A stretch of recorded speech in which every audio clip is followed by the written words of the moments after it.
at night, yeah. Make all the demons quiet, yeah. We were built to thrive, yeah. I think that we've all had enough. What keeps you up at night, yeah. Make all the demons quiet, yeah. We were built to thrive, yeah. I think that we've all had enough, yeah. I think that we've all had enough. Sick of dealing with the old plan. They know that we're calling it wrong. You got me like, oh yeah. I think that we've all had enough. Sick of dealing with the old plan. They know that we're calling it wrong. Hey, it's too late to try to go contain it. A generation fueled by creation. We live lives on a small screen nation. We control the airwaves, no negotiation. I refuse to think we need saving. Something good will come from creation. And when we think that the world is too anxious, we'll adapt, evolve, survive, and save it. What keeps you up at night, yeah. Make all the demons quiet, yeah. We were built to thrive, yeah. I think that we've all had enough. What keeps you up at night, yeah. Make all the demons quiet, yeah. We were built to thrive, yeah. I think that we've all had enough, yeah. I think that we've all had enough. Sick of dealing with the old plan. They know that we're calling it wrong. You got me like, oh yeah. I think that we've all had enough. Sick of dealing with the old plan. They know that we're calling it wrong. Hey, oh yeah. I think that we've all had enough. Sick of dealing with the old plan. They know that we're calling it wrong. You got me like, oh yeah. I think that we've all had enough. Sick of dealing with the old plan. They know that we're calling it wrong.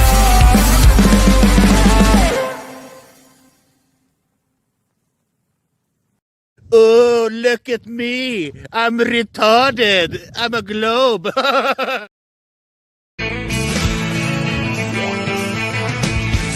one told you life was gonna be this way. Your job's a joke, you broke. Your love life's the old way. It's like you're always stuck in second gear. When it hasn't been your day, week, your month, even your year. But I'll be there for you when the rain starts to pour. I'll be there for you like I've been there before. I'll be there for you, so there for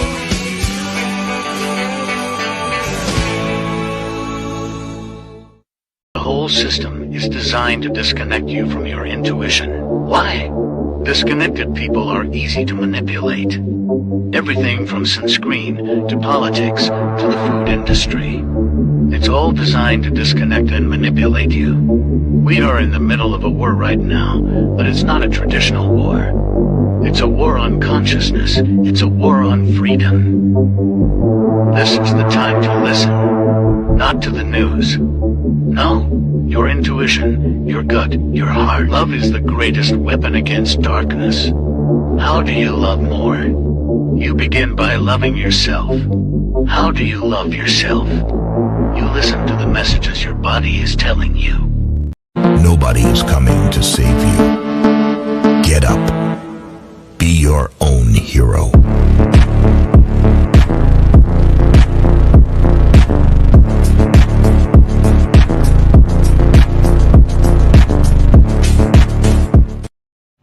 Slaves used to work all day, every day, with no pay.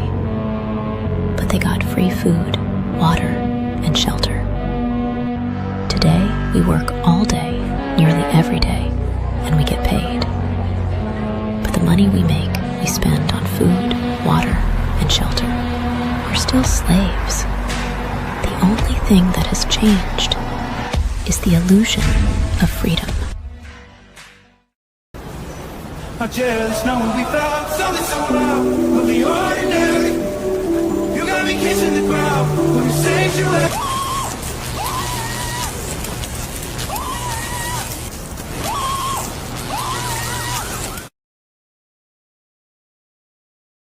I'm scared, Dad. Do you trust me, son? Yes. Come on, son. Rule number 1, never trust anybody. Stop! Don't touch me there. This is my no-no square. I am struggling extremely with mental health issues, and I am trying to do that whilst being FTFE, and unfortunately, talking to flat earthers is quite painful. All right, thank you, Craig. Wait for me. I'll be coming home. Wait for me. Law. Nowhere in nature or in a controlled environment can we ever produce a volume outside of containment. What's that? Has gas been seen or what's that, brother?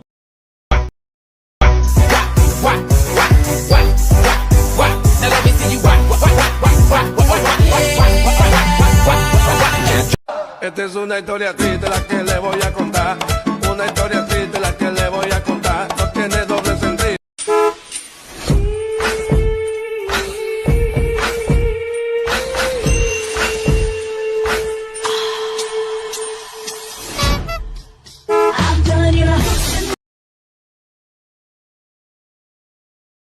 Chicken, banana, chicken, banana, chicken, banana, banana, banana. I remember when I lost my mind.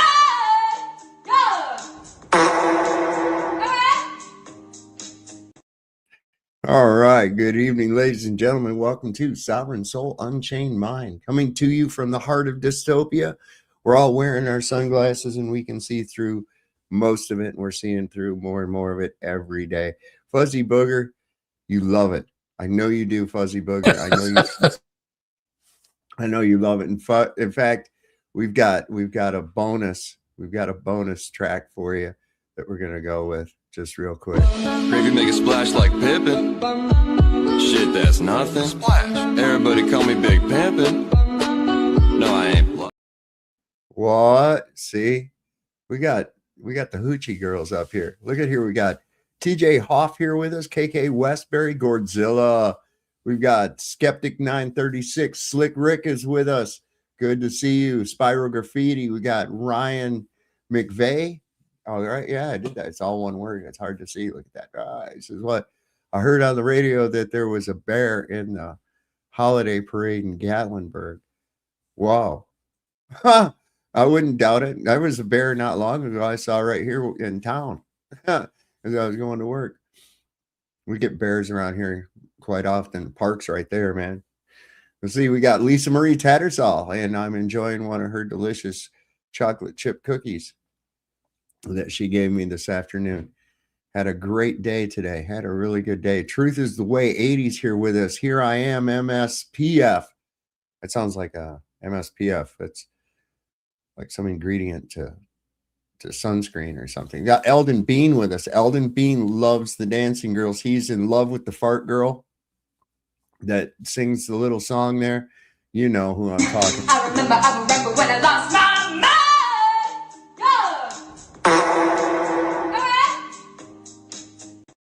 See, very rarely do you see a singer use both ends to sing. But you get to see it here on Sovereign Soul Unchained Mind. That's right. We got Skeptic 936. And let's see. Who'd I miss? Anybody? Moxie's here. Horse Sheet. Got Fuzzy Booger. I know Fuzzy Booger is in. Heron Song. Who? Heron Song's here too. Yeah, that was cool. She serenaded me on my birthday.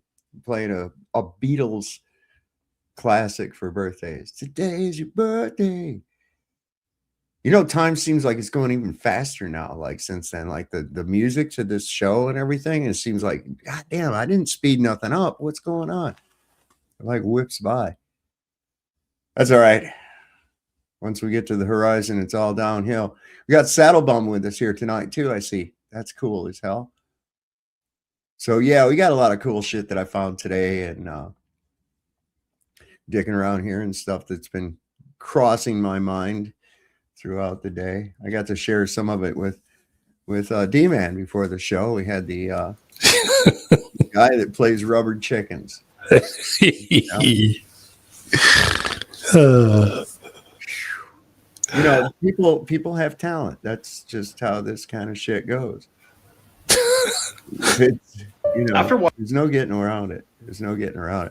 But I got this here on an eclipse. I always hear these Globers all the time going, explain an eclipse, explain an eclipse. Fuck you. You explain an eclipse. You got all kinds of assumptions, man. You're claiming it's the moon going in front of the sun, but nobody ever sees the fucking moon. How's that happen? How do you not see the moon until it gets in front of the sun? Every 28 days, because I work outside, I start to, right around 26 days, I start to look up at the sky. And every time I see the moon in the daytime, you know, when you look up and you see the moon in the day, it does it every 28 days.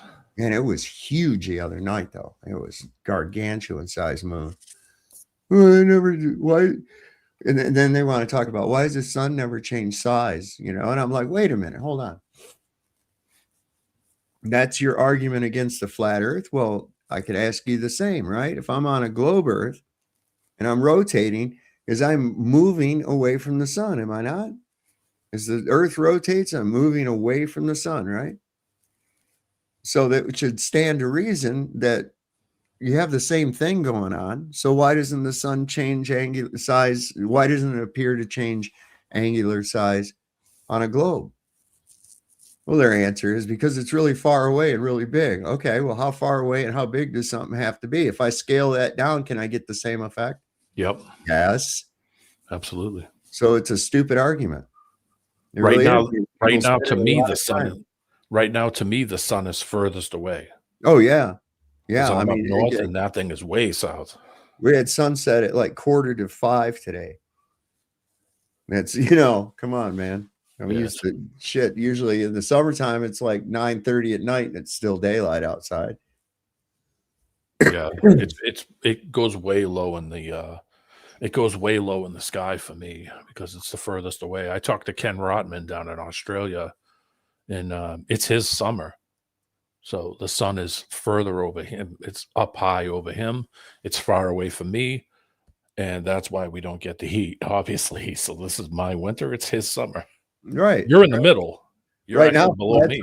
It's getting hot down there where Flatzoid's at right now in South Africa. Yeah, South Africa because it's down south towards him. Yeah. So whatever is in that path as the sun goes around in its circuit, anything in that circuit is in the same season. Yep. Anything, doesn't matter what it is, doesn't matter where it is. That sun is up high over them and doing its circuit that it does every day. And it's my summer. It's my winter. It's you're a little less winter because you're a little further south than me. Yeah. So you're a little warmer than I am. Heron is even further north than me. We just got our first snow like yesterday. What was it, yesterday or day before? And that was it. That was our first snow. Yeah. And it was actually a little earlier than normal as far as what we usually get. But last night it was 3 degrees Fahrenheit. Oh, I'm gonna send these over. These are so it was crazy cold. I had a really crazy thing happen to me today. We were prepping a vanity. We're in this one room of that house, that trailer, and we're prepping this vanity, brand new vanity, to move it into the bathroom, getting it all put together and all the hardware and everything it needed to go on it. And all of a sudden, it was like this cloud came real quick, like something dark, like something covered the house. And then it went away. And I was like, what in the hell was that? And I went and I looked out the window and there was thousands of birds on the ground, man. Literally thousands of them, man. I mean, or hundreds at least. I mean, they were just like littering the ground everywhere. And then they'd all get up and fly over here and land on the ground. And I don't know what the hell it was. I felt like I was in an Alfred Hitchcock movie. Wow. Let's see if I can put those through. The middle of town last week, I went like 2 miles and it was snowing. I turned around and went back in the same direction and went 2 miles and it was not a cloud in the sky and sunny.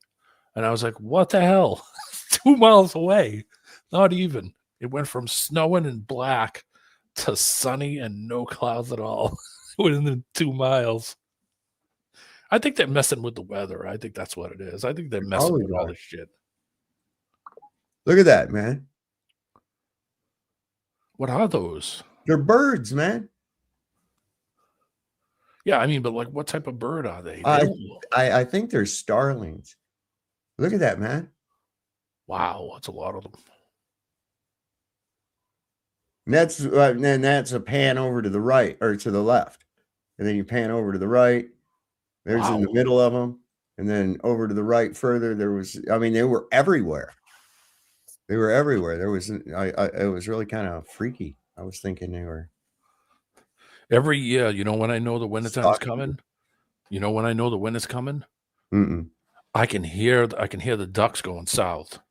Oh shit! Soon as I start hearing the ha ha ha ha, as the ducks start, the geese, whatever the hell those things are, the geese start going south because they stay in the warm weather. And you know when I know the springtime's coming, they start to come back, and I'm like, up, springtime's coming. You know how when you see geese and ducks flying, and they fly in that V formation? Yeah. And there's one side is longer than the other side of the V. You ever notice that? It's not a perfectly even V. Do you know why that is? It's like the missing man formation. Yeah, it's because there's more ducks in the one line than there is in the other. Another interesting fact, did you know that if everybody held hands around the world across the ocean, a great number of them would probably drown? So.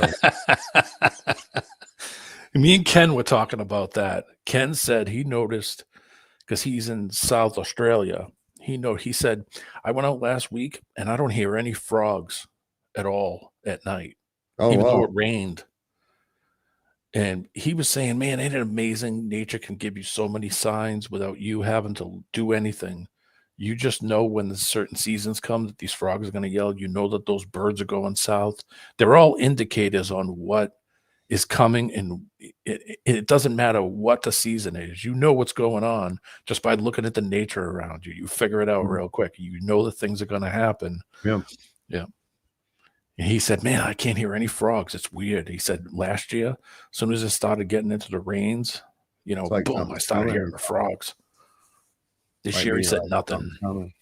Something may be getting ready to happen, because that'll happen. You go into a wooded area and you hear the frogs, but then as soon as something happens or somebody snaps a stick or some shit like that, they all stop. Yeah. It's kind of like when you're hunting for a cricket. I hate that. When you're hunting for a cricket in your house and you finally think you've homed in on it, and then you hear it again and it's coming from a completely different place, and it's like, fuck. You try to chase the little son of a bitch down, and as soon as you get close to it or something, then it quits and you can't find it. Then it'll chirp again and it sounds like it's coming from across the room or something, like ventriloquist or something. What's happening, Mr. Tony Drake? Mr. Tony Drake's with us here tonight. All right. Yeah, how you going, Dave? What's going on, buddy? I'm really good. It's a beautiful sunny morning. It's about 10:30, I suppose. But it's warm as hell. Oh, no, it's just nice where I am. Yeah, that's what I mean. It's like where you can sit outside and have a cup of coffee and have enjoy a barbecue. Yeah, sure. yeah. See, oh, we don't need to see that. Nobody wanting to look at that, bro. So, what I'm saying is, you're not allowed to show nipples on YouTube, man. Have I got nipples? No. Yeah, you're not allowed to show your nipples. You have to put those little tassel things on them. Okay. That's the funniest thing, man. It's like they have these blue laws for topless bars and shit. And it was okay as long. I'm getting feedback from you, Tony. Now I was getting an echo. I'm getting a bit of an echo. Okay. So anyway, they could, as long as they had little pasties on over their nipples and they didn't show their nipples, they could be topless. And I'm thinking, that's the only part of their boob that's the same as mine. It's kind of the rest of it's what you're there to see in the first place. So what's the point? I mean, I can look at my own nipple. Jesus. Yet there's a million wrestling videos online, and they're all those guys are running around with no shirts on. I know. It's so dumb. I couldn't. I could never. I was never a big fan of that, man. There's big fat sweaty motherfucker with his gooch all smashed up in your face, holding you down. I was like, no. I don't let no. That's not part of my I'm world. talking about like the fake wrestling, like the Yeah, ones that's on what I'm TV. saying too. That's what I'm saying with that shit. You know, I'm like, no, I don't even want to. 450-pound giant guy. Mm. Got you the headlock. Yeah, I arm got you in your face. Yeah, oh shit, man. Put his legs up around your neck and shit. Got his old nasty, sweaty gooch up in your face. That's yuck. See, looks like beautiful weather. You should do that up here. It's only 6 out. Uh-oh. You know, I heard that the kangaroos deliver the mail there. Roos are nasty. Yeah, I heard that. They're strong too. Anyway, They flex up. They like flex up and flex their arms and puff their chest out. I seen a guy punch one in the face like 2 weeks ago. Oh my God. The guy was grabbing his dog and it was like holding on to his dog, and he went over and the thing flexed up and he punched it and it just stopped cold. It just froze. Like, what the hell? Okay, you got to do what you got to do. That thing can. Ken was telling me that those things can jump over a fence. They can jump 6-7 feet. I was like, damn. All right, Mr. Mackey. Thank you. After watching this video, you are going to seriously reconsider your understanding of how a solar eclipse actually works. We know we've been lied to about the moon landing, the sun, the moon. See, look over on the right. There's a clear fucking edge of the sun. Watch as it comes in. This is crazy. Watch. After watching this video, you are going to seriously reconsider your understanding of how a solar eclipse actually works. We know we've been lied to about the moon landing, the sun, the moon, NASA, the Earth, space, and satellites. Well, a combination of those, the sun and the moon, is how we get a solar eclipse. And the official story is that the moon passes in front of the sun, in between the Earth and the sun, so that it blocks it out. But have you ever wondered that you've never seen the moon on a solar eclipse coming across the sky, blocking the sun, and then continuing on its path? You've never seen that. Here you're seeing a circular thing come and block the sun. You don't see the moon there, and then you don't see it after. Now, they say this is because the sun is like illuminating the other side of the moon, of course, the side that we can't see. But isn't it interesting? You'd think you'd be able to see some giant ball up there as it passes across. Where does the moon go after a solar eclipse? You've never seen it. And furthermore, why were the ancients so sussed out during solar eclipses? You know what they used to do? The Buddhist monks would batten down the hatches of their buildings. They wouldn't eat. The Hindus, they would not consume food on a solar eclipse or during the solar eclipse. They believed that it did something strange, energetic frequency, it changed things, and they didn't want to consume it. The ancient Nordics, the Celts, also believed the solar eclipse was a day for like fasting. So it wasn't seen as this super high vibrational positive thing, which we know the moon is not necessarily associated with super high vibrational things, because the moon, lunatic, it makes people crazy. During a full moon, more people end up in the hospital. Ask a nurse, ask a freaking doctor. It's a known phenomenon. Though they don't really know how it works, but it happens. So what the Sam Dam actually happens during a solar eclipse? Because I don't know that I'm buying this moon theory. And before you say, everyone knows it's because blah, blah, blah, you're taking advice from known liars. To deceive is what it translates to. You know exactly what I'm talking about. Perhaps we'll have to tap into the Akashic Records to find out what the Sam Dam really is going on a solar eclipse. What do you think, man? Well, I think as it would go by it would light it up. What are they trying to say? Because the moon is in between the sun and your observable point. So it backlights it. That's why it's black as it goes over it, because the light source is behind it. But then as it would go by it, it would light up the side of it as it would go away. How does it not light there? But yet if it's on the complete opposite side, you can see it. See how as this thing is coming in, I'm seeing the whole right side. I mean, I can continue the circle. You see it. Yeah. Of the sun. You can see the line of it. You can see the line of the sun as that thing's coming in, but you don't see anything of the object that's coming in to block the moon or block the sun. So it's not the moon. It's definitely not the moon. And why wouldn't the moon be at least visible? Because the sun's shining right on the earth. The earth is a very reflective surface, a lot of water. So it should, theoretically, it should light the moon. Yeah, it should light it as it's coming to it. Yeah. So none of that shit makes any sense with those fucking eclipses. I threw one on the back too. That's a sun one on private chat. Well, here's what I've looked at. This is great. This does apply to me. Girls you wanted to hook up with in high school are now waiting. Oh, no. That is so weird being the same age as all these old people, you know?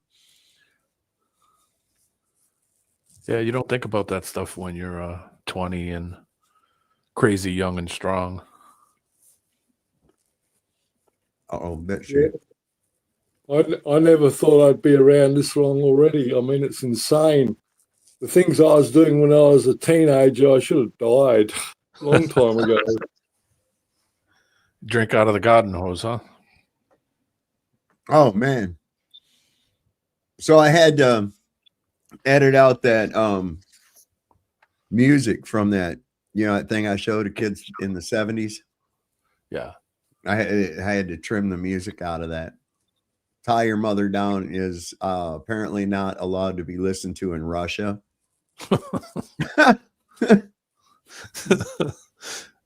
Good old Queen. I don't know, man. I just didn't, so I just trimmed it out. Next time I show it, I'll just do it with next time I show it, I'll just do it with the music off. It's not important. I'll play the Bob Crew generation. Yeah. I'll play that Bob Crew generation. That's it. This one right here. This is great.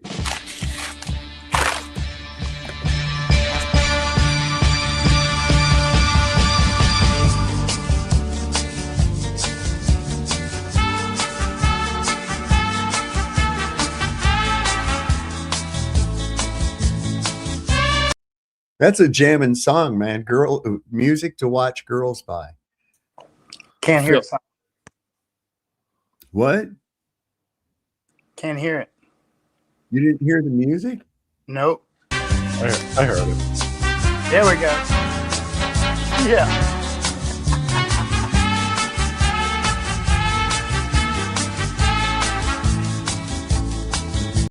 I mean, you can picture like the scene, from that time era, and girls, I would say late 60s or, Yeah. Reminds me of Quentin Tarantino a little bit too. That era. You know what I'm saying? Hey, that dude's a weirdo, man. He's there's some shit coming out about him that he's a huge kitty diddler as well, man.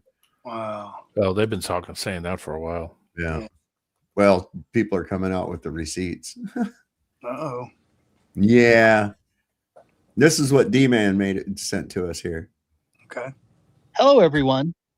Today, I have more excellent evidence of our flat Earth. A big thanks to Dino from the channel Canal 104 Plus for sharing it. This flat Earth proof comes from this Italian article that has been translated to English. I'll have a link in the description.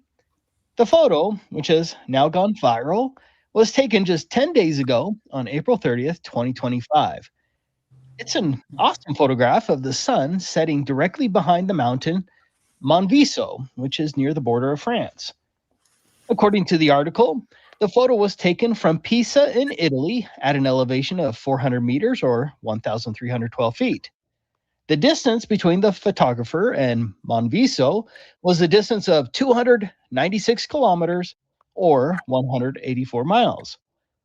With an observation height of 1,312 feet and a distance of 184 miles, if we lived on a globe, the curvature of the Earth would block 12,987 feet or 3,958 meters. However, Monviso has an elevation of 12,602 feet or 3,841 meters. That means the very top of Monviso should have been 385 feet below the curvature of the Earth. Look at this photo here. None of that mountain should have been visible if we lived on a globe. Flat Earth wins again. Right on, bro. Yeah. Hey, can you give me a couple of minutes or not? Yeah. Did on your screen there where you are, can you go to Facebook or not? Yeah. Can you go and look at? I've got a photograph on Facebook that I took myself, a distance of at least 170 kilometers. What do you go by? Your Tony Drake on there? Yeah, Okay. that's who I am, mate. Listen, the establishment have got me on with the red crosses against it. I can tell you. Wow.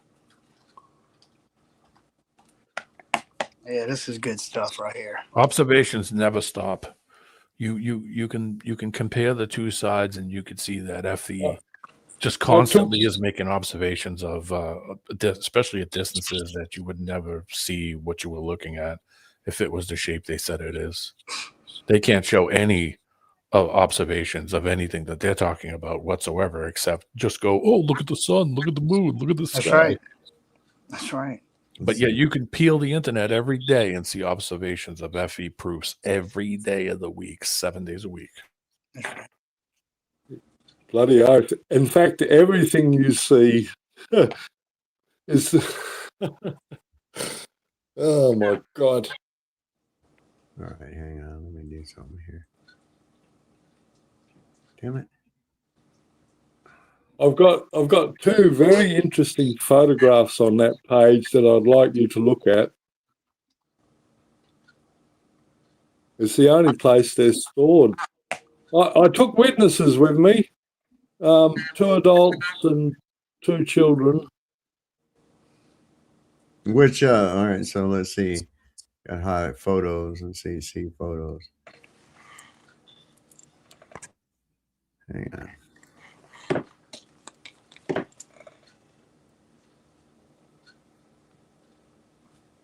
So there's all your photographs. Yeah, look, go back up a bit, back up. The orange one. Bluff Knoll from Mount Franklin, 166 kilometers. Wow. Shouldn't be able to see that. Nope. Shouldn't be able to see that at all. Hey, and what's even more interesting is if you turn that photograph to the left 90 degrees, can you do that or not? Or you just imagine it anyway. Look at the photograph. It's a giant nose right there coming up, and then the mouth. Yeah, and it's called Bluff Knoll. Yeah, that's what it says here. Bluff. That's 103 miles away. Wow. So a picture of a dead giant with the sun. The sun hasn't yet risen. Wow. Anyway, I sent you a friend request on there too. Thanks. There's another photograph there that I'd like you to look at. I closed it out already. Oh, sorry. That's all right. Anyway, anybody can go and have a look. Great picture, Tony. Thanks. Yeah, I'd only had my I bought one of the first P900s and I'd only had it about a week. Oh, really? How you like it? Pretty good? Yeah? Okay. Right, You can convert those things too. They have conversions you can buy for those P900s that'll convert them to infrared and all kinds of stuff. You can do all kinds of crap with those things. Oh, yeah. Modular shit. Well, I guess they're not going to make them no more. It's they have a new one, P1100. I would bet you it's not as good. Probably not. Probably some kind of AI crap. Well, they did a contract with NASA or some shit. That ain't no shit. They did. That's why they're discontinuing those. This is why the. What's that? They're probably like, stop that. People are seeing too far. Yes. Make it worse. It was killing everybody. It was killing their shit. Well, their shit's gone. It's done. It's the cat's out of the bag. Too many people are onto it. And it's just going to go from there. You know, that's why I see all the time. It's all the time. People, it's growing and growing numbers of people to where here in this day, in this modern time right now, I can go out and say something about the earth being flat in public, and rather than get scorn and ridicule, I'm liable to have a few people agree with me. You know what I'm saying?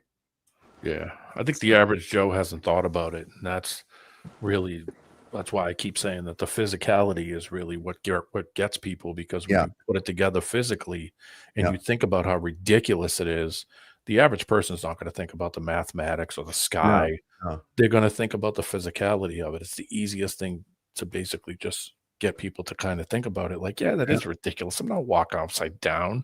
I'm not standing sideways. Standing antipodal to other people. Yeah. And water on a ball. I mean, that's the dumbest shit, really, when you start looking at it. But the reason you never really gave it much critical thought was because when did they tell it to you? You were still when you were a kid. Yeah, you were still believing that there was a magic elf that came from the North Pole to bring you fucking goodies every year and shit. You know, right? You know, that's where that. You know, there was going to give you, you know, Tooth Fairy came and gave you money if you lost a tooth and shit like that. You know, what's the most you ever got, Sav? From a tooth I didn't believe in no Tooth Fairy, man. I was scared to even have a Tooth Fairy come in.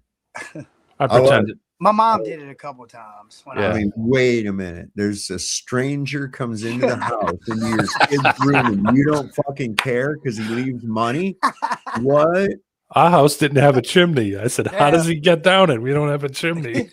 I didn't even think of that, though. That's pretty wild. I didn't even think of that. It just tells you where Sav's mind is. Like, this dude's coming in the house, yo.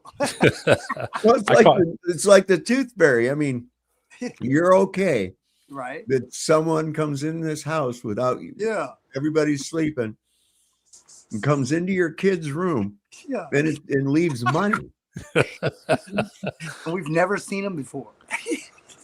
I caught my mom doing it, and I just pretended I was still asleep, and that's when I figured it out. I was like, okay, it's fake. Yeah. It's real. I still put my teeth there to this day. I'm just kidding. I guarantee you, I can take these out tonight, all of them, and I'll put them under my pillow, and I guarantee you, I'll just have a sore. I'll have teeth marks on my fucking face, and I'll still be fucking broke. Your Tooth Fairy died. Oh shit! That's just all. You know, ain't no sense in that. Ooh boy. Okay. This is why the. Let's thank Mama Lisa. Mama Lisa, men have named you. For the delicious cookie. The cookie is kicking in, and it's nice. Hey, Sav, hold it before you start. Let me just tell you this. There's a place overseas called Angkor Thom. Angkor Thom, Angkor Thom. And it's a Mayan temple. I just stumbled on this. They built an archway that sees all the way through the temple, and at the top it's a point. Well, exactly twice a year the sun places itself right in the middle of that. But the weirdest thing about it is at night, Sirius is in the same place. Oh, wow. I've read about that place. It's in Cambodia. Yes. It's a big tourist. I watched videos of tourists walking through there. But there are tablets from 2,000 years ago with the same like mapping. That sounds serious. Yes. Right. I see what you did there. I got some pictures of it too, but it's all good. Maybe we can see them sometime. But it's pretty intriguing. Anyway, sorry about that. Yeah, man. Put it in now. Flat Earth exposed, says here, and given an indecent exposure ticket. Sex offender.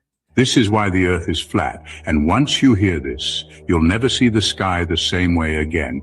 We're told we're spinning on a ball at breakneck speed, right? 1,000 miles per hour on our axis, orbiting the sun at over 66,000 miles per hour, while the whole solar system rockets through space at 500,000 miles per hour. That's 3 different motions happening at once. Yet, go outside, feel anything exactly. It's dead silent, perfectly still. Birds fly straight, clouds drift gently. Nothing suggests we're spinning at ridiculous speeds. And here's where it gets strange. Polaris, the North Star, has held its position in the night sky for centuries. Sailors from 200 years ago navigated by it, just like today. But how? If we're spiraling through the galaxy, that star should be bouncing around the sky like a pinball. But it doesn't. It stays locked, right where it's always been. Now here's the kicker. What if it's not the sky that's moving, but us that isn't? Flat Earth theory says we're on a stable, unmoving surface. The stars, sun, and moon, they move above us, like lights in a giant cosmic clock. And that dome idea you've probably heard, it's not just myth. It's said to hold everything in, like a snow globe, but cosmic. And about water, think for a second, it always finds its level. Oceans, lakes, puddles, they don't curve. There's no proof of water sticking to a ball. If Earth were truly round, every drop of water should be bulging around it. Yet we don't see that. We see flat horizons every single time. Still not convinced? Ask a pilot. Commercial flight paths make zero sense on a globe. Some routes go way out of the way until you map them on a flat Earth model. Then they're direct lines. Before you scroll, try this. Tonight, track the moon's movement for 15 minutes. You'll notice it moves across the sky while you stay still. Follow this page for more brain-melting breakdowns that'll make you question everything you thought you knew. We know it's for entertainment purposes only. I wonder if we should say it too. Wow, they did a job on us, didn't they? They did what? They did a real job on us, and I was complacent. I was complacent my whole life. Wow. You're trained to be. You're trained to be complacent, to think you've learned everything you need to know. And yeah, no, I'm not talking about me. I'm talking about 90% of the fucking population. It was done that way to keep everybody in place. Yeah, that's what it was. No, compulsory education. They developed this in Austria, and then it spread from there. Compulsory school. You have to. It was a way of shaping the society. They realized if you can get a hold of the kids for a good amount of the time during the day, all week long, then you can mold them how you want the future to be. And they think they're getting a benefit out of it. It's just obedience school for slaves. That's all it is. Tax people to pay tax. Taxpayers. Yes. That's what it's made to do. It's not made to make you an individual. They remove all the individuality out of most schools and put everybody in the same box to make sure there's no strays outside of that zone, any critical thinkers, any people that, I'm not bragging. I think I was one of them because I seemed to get all the attention, even though I was never asked for it, just simply because I thought outside the box and I did things that weren't, my mind went in different places. I thought through things, and I think that's what they were trying to get out of me, and they couldn't do it. That's why I was such a problem.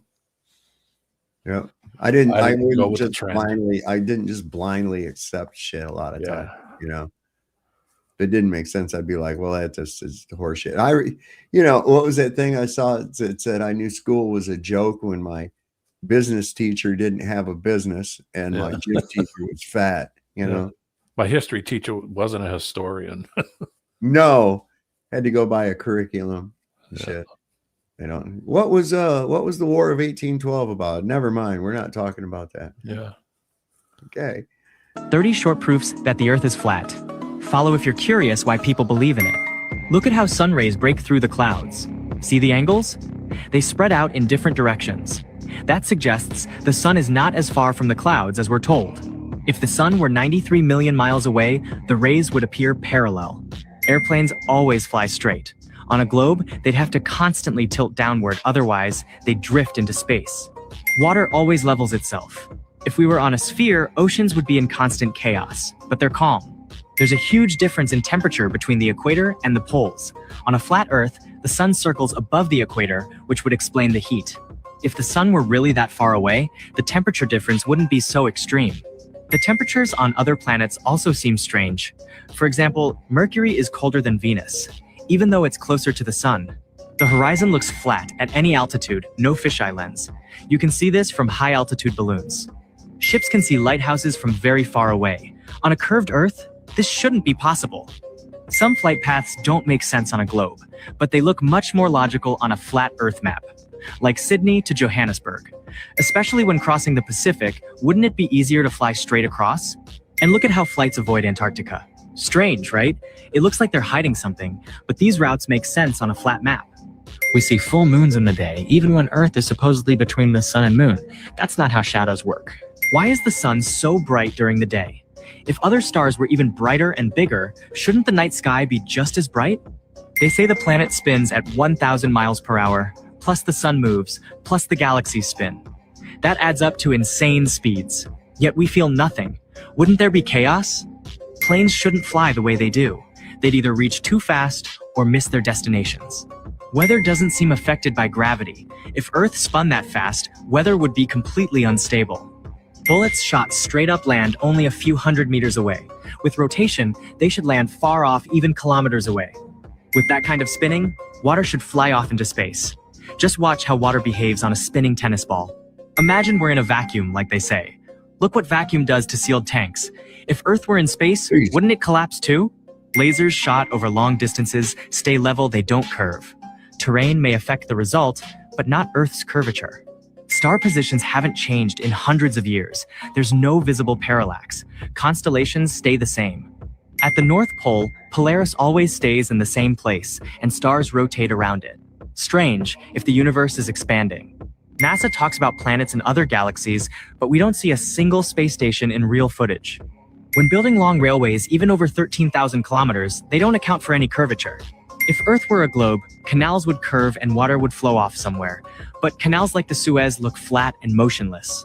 Gravity? Have you ever seen actual, direct proof of it? Ask AI sometimes, it even gives flat Earth info. Try it yourself. Many proofs for the globe are questionable, like in Antarctica, where shadows shift in seconds. Edited images of the globe. Pause and look, something feels off. CGI is used in every globe Earth video. Radio signals often reach far beyond the horizon past where they should be blocked by curvature. Time zones don't align well with a rotating globe. Neighboring regions with the same sun position often have very different local times, which fits better with a man-made system for a flat map. Once you see it, you can't unsee it. The Flativerse app will change how you view everything, from Earth's shape to your place in the universe. Tap into maps, simulations, and secrets they keep hidden. See it for yourself. Link in bio. 30 short. Like I said, wherever that sun is doing its circuit, it's summertime. Yeah. Right now. As that comes closer to the north, they then go into their cold period. I start to warm up in the north.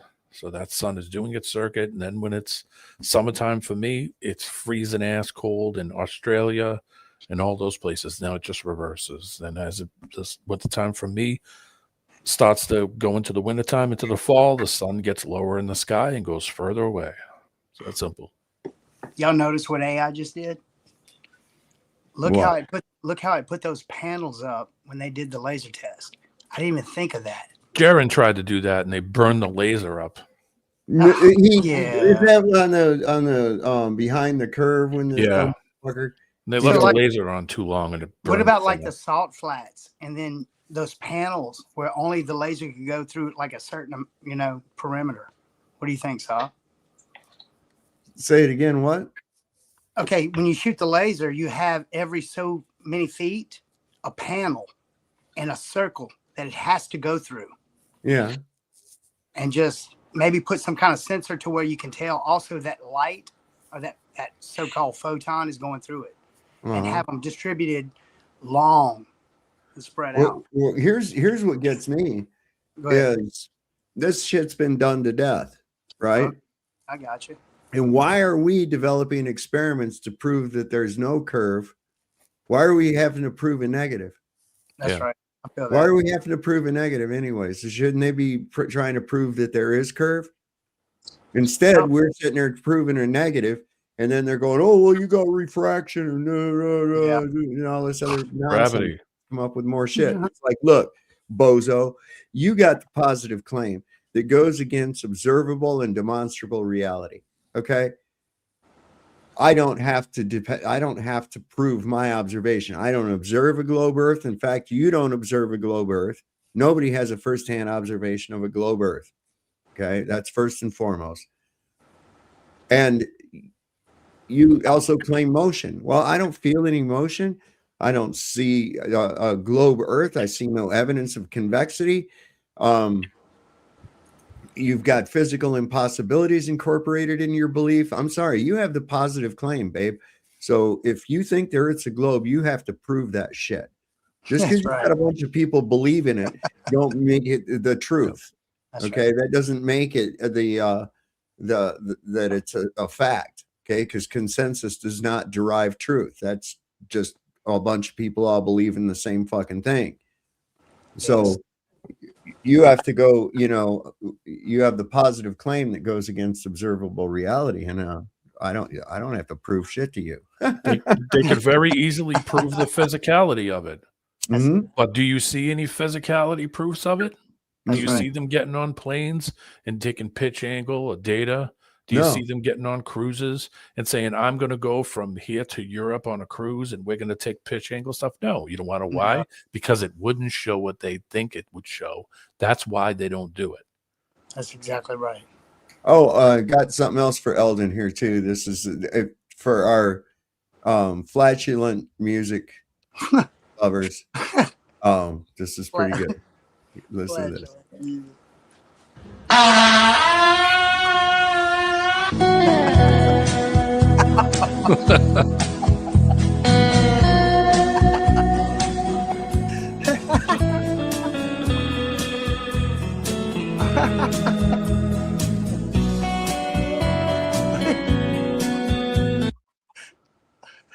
I threw a funny one in there too with some private chat on the bottom. Hey, you gotta do that one more time.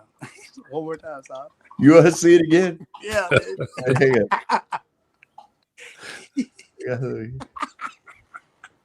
It's the right pitch. It's perfect. It's perfect. Dude. It's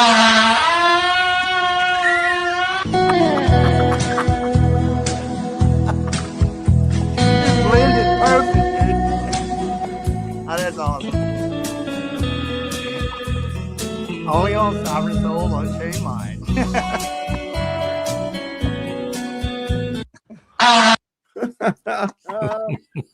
Yeah, that's right. You only get to see that here. You only get to see that here. That's all. A lot of flatulence going on the internet. There is. Well, it's because farts are funny and require containment. Okay. Right. So just to go along with my little thing of, But it will disperse violently. It's a specific volume of gases. Yeah. Being released from containment into a bigger container. Yeah. But it isn't 14 to the negative 4. You got to play it again. Go from the beginning. Yeah. Oh. Good morning, my neighbors! Hey, fuck you! Yes! Yes! Fuck you too! Good morning! That was that's very reminiscent to yeah, Coming to America. That's what it's from. Yeah. That's what I think that's from. Yeah. Okay. When he's in like the crappy apartment, he goes out on the porch and starts. Yes. Oh my God. Yeah. The other one I threw in there is not a play. I threw that in there in case you want to mix it up and you don't want to use the crew generation. You could also use that one. That's a diamond, that one. Let's see what it is here real quick. Hold on. Ah, yes, the dulcet tones.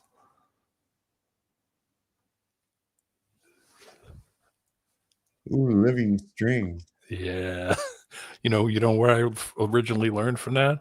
My local supermarket used to play that in the doorway when you would walk through the door. Suddenly I feel like buying shake and bake. Telling you, man. There's subliminals in that. The other thing was that was also played in a test that they did with plants. Remember, I was telling you about the plant test where the guy took the plants and grew all the same plants in all the same conditions.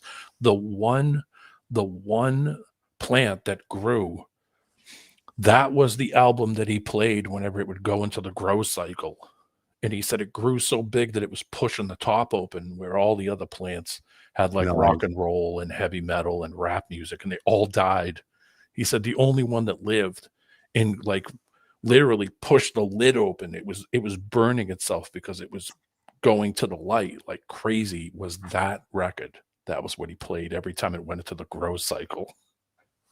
I want to show you all this thing because this is really like when you're looking at things and that's all you're doing is observing them, you can get one effect and think it's one thing, but it's really something else. And this is really the way this is set up. This is really neat, I think. Watch this. This is cool. I remember when I lost my mind.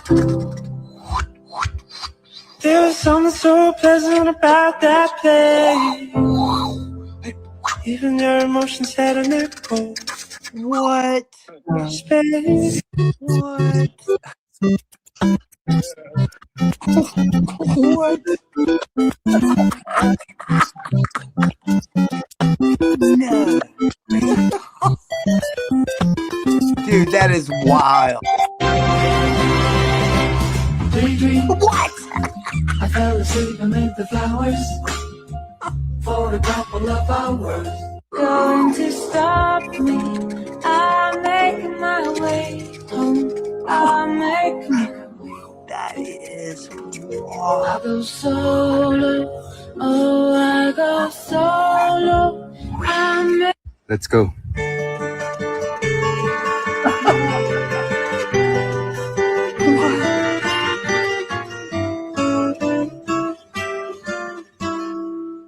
If I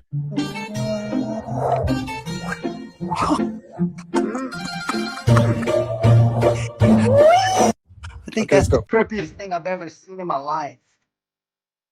What? Is that the Billy Shepherds? I remember when. Yeah, that guitar work for Shante, man, that dude could fucking jam. Not Chili Peppers.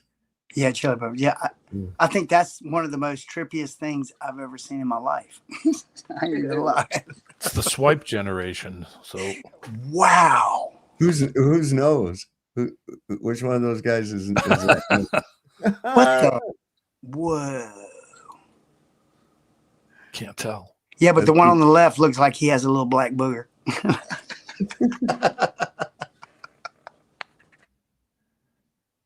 Just saying. Oh, this is a cool little song about Peter Thiel. We all like Palantir's Peter Thiel, right? Okay. Look it up. An interviewer asked Peter Thiel if the human race should survive. He hesitated, said, I don't know, then fumbled his words 10 more times. Peter Thiel's company Palantir are pioneers in AI. The government just hired them to surveil you and I saw a video of Peter Thiel walking down the street, the veins bulging out of his neck like some cracked out flesh machine. Net worth 26 billion, he's got nothing behind the eyes. Wants to build a machine god so that he never dies. But are you sure you're really living when you miss the point of life? Peter Thiel bought J.D. Vance, a vice president slot. Peter Thiel's ex-boyfriend fell from a high-rise right after they fought. What? Peter Thiel's giving lectures on the Antichrist, where he talks about himself in third person inverted so he can sleep better at night. Whoa. Peter Thiel wants a doomsday bunker out in New Zealand so he can hide away from the class war in part started by him. Palantir's headquarters is in Denver, Colorado, 1200 17th Street, floor 15, but they also have some offices in New York City and in Washington, D.C. Whoa. Net worth 26 billion, he's got nothing behind the eyes. Wants to build a machine god so that he never dies. But are you sure you're really living with such a penchant for human sacrifice? Dang. The very first start, he said, look it up. Yeah, man. That is wild. It's pretty good, isn't it? What's this? Where do you find this stuff, dude? Oh man, I don't know, man. It just falls right into you, you know. Oh, this is pretty good too. This pastor gives a warning to the world. I'm glad to see so many people waking up. Oops. I didn't say to play yet. Stop. But I'm glad to see a lot of people waking up to this dumb shit. And you're seeing more of this all the time. The Bible warns us that Israel of today, I want you to understand this, is not Hebrew, nor of the sons of Jacob. I want to say it again. The modern day state, it's not a nation, of Israel, they are not Hebrew, neither are they the sons of Jacob. When you try to tell somebody this, it's like there's cognitive dissonance. They can't think through the statement of what you're saying. They automatically think that any person that joins the nation and becomes an Israeli is actually an Israelite of Old Testament, but that simply is not true. The Ashkenazis, they are not Hebrews. If you don't know what that is, I want you to look it up and I want you to educate yourself. The Khazarians, they are not Hebrews at all. I want you to look it up and educate yourself and understand that the majority of the people that live in the modern day state of Israel are actually Europeans, and they do not practice anything from the Bible. The majority of them are absolutely atheist. Can you imagine a European atheist trying to argue with you and tell you, well, I am God's chosen people? And you say, but you're a European and you're an atheist. How in the world could that make you God's chosen people? In fact, in 1 Peter 2, it literally says that believers who were not of a nation are now God's chosen people by faith in Jesus Christ. That's 1 Peter 2. You need to read it. That's written to saved believers, the church, the congregation of the upright, the assembly that trusted in the Lord Jesus Christ, and it's written for all nations. Modern Israel is not Semitic. I want you to understand that. Surrounded by Semites, yes, but they're not actually Semitic at all. Again, I remind you, I know the blasphemy of them which say they are Jews and are not, but are of the synagogue of Satan. The synagogue of Satan is here. It's real. Zionism is a devilish conspiracy, and most Christians are completely ignorant of these verses. Have you ever heard of the Khazar Empire? It was a massive, powerful kingdom that once stretched from the Black Sea to the Caspian Sea. But here's the crazy part. In the 8th century, this entire Turkic empire, from the king down to the commoners, supposedly converted to Judaism. Imagine that. A whole nation of warriors and traders with no prior connection to Abraham or Moses, deciding to adopt the Jewish faith. The story goes that their king, Bulan, invited representatives from Christianity, Islam, and Judaism to debate which religion was the truest. The rabbi, with his clever arguments, won the king over. And just like that, a Jewish kingdom was born in the heart of Eastern Europe. But here's the twist that has historians and scholars arguing for centuries. Some believe that after their empire fell, these Khazars didn't just disappear. They migrated west into Poland, Hungary, and Germany, and became the ancestors of most of the world's Ashkenazi Jews today. This Khazar hypothesis suggests that European Jews aren't descended from the ancient Israelites, but from these Turkic converts. So is it a forgotten chapter of history or just a fascinating legend? The truth is still buried in time, but it makes you wonder about the hidden stories that shape who we are today. What do you think? Christians should never wear the Star of David. Here's why. The Star of David is a 6-pointed star used to represent the nation of Israel and the false religion of Judaism. Now, unfortunately, Christians have been deceived into thinking that it's appropriate to wear such a star as a means of religious affiliation and support for the Old Testament nation of Israel.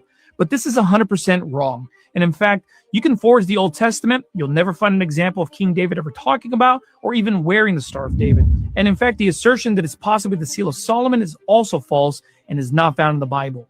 The Star of David is actually found in the Kabbalah, which is a collection of Jewish mysticism and esoteric teachings that are completely contrary to the Word of God.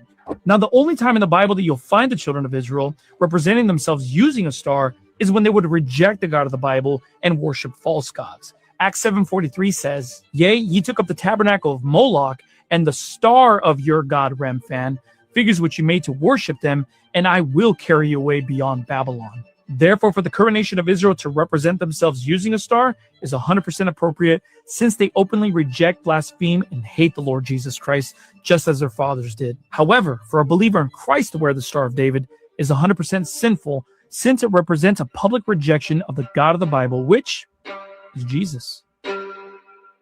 The Bible warns us that Israel of today, I want you to. What do you think about that? Trump himself said in his own book that he had a Kabbalah teacher. Yeah. I've seen him wear that red string around his wrist too. Isn't that a symbol of that? Yeah, sure is. You'll see a lot of those Hollywoody types all do that. So didn't that guy that's on Fox, who used to be on Fox, what's his name? Tucker. Tucker wears one too.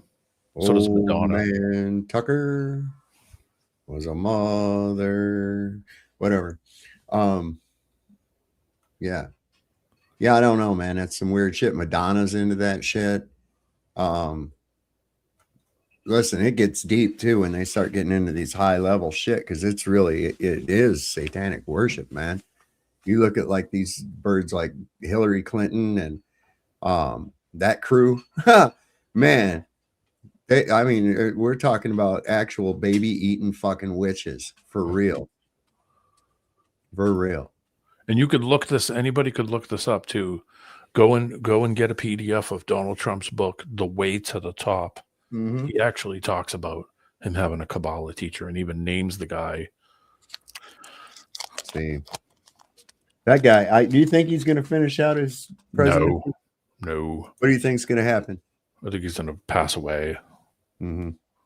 And then they're going to bring in that dickhead who's changed his name 3 times, and that's when they'll bring in the slave system, and will basically be converted into like a China type economy and social credit, and everyone will have to have phones, and you'll be watched 24/7, and there'll be, it'll be horrific. I hope it doesn't come, but that's what I'm seeing. If we allow it. Allow it. But I mean, do you really think anybody really gives a shit? Do you think the majority of dummies that we have to drive past and watch people? I mean, just look around on a daily basis. If you live in any big city or a big place with a lot of people, and look around and look at how disconnected people are. They don't know what the hell's going on. They're on such a dopamine trip 90% of the time. That a lot of the NPCs, but I wonder if a lot of the people that we see on an everyday basis like that, the scenery people, you know what I'm saying? Yeah. They're scenery people. Do they even really exist? Maybe they only exist for the benefit of that particular time and place, Yeah. You can never have any kind of a meaningful conversation. That's why I say I think that there's a lot of non-player characters in this world, and they're the majority. They're the majority. But unfortunately, they need us, the ones that are alive. We're the ones that they worry about. The other ones, they don't even really count when it comes to implementing this shit, except to simulate a majority. And it doesn't matter. We can still stand against that because they don't have the abilities to adapt, improvise, and overcome situations. I'm all the time adapting and improvising shit. It's like like at work. It's like, man, I need to be able to do this. How can I do that? And I'll just come up with some kind of a fucking method to do it, and it works. Yep. Because I can think it out in my head. These people, unless you show it to them, they'd never come up with it. They'd just be sit there stuck, not be able to get. Yeah, they would just pay somebody else who has your mindset to come and do it. Exactly. Because they ain't got time. People are so caught up in the rat race.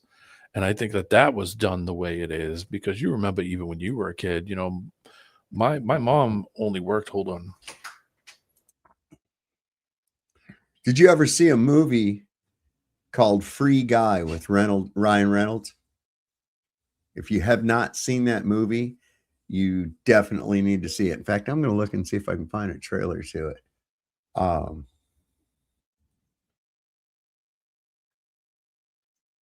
that's me. Huh. Let's go open this up over here. Sorry about that. Yeah, but I was just trying to say, like, you know, the people are gonna they're so caught in that rat race mentality, and they're too busy to pay attention to anything. They're running around 24/7.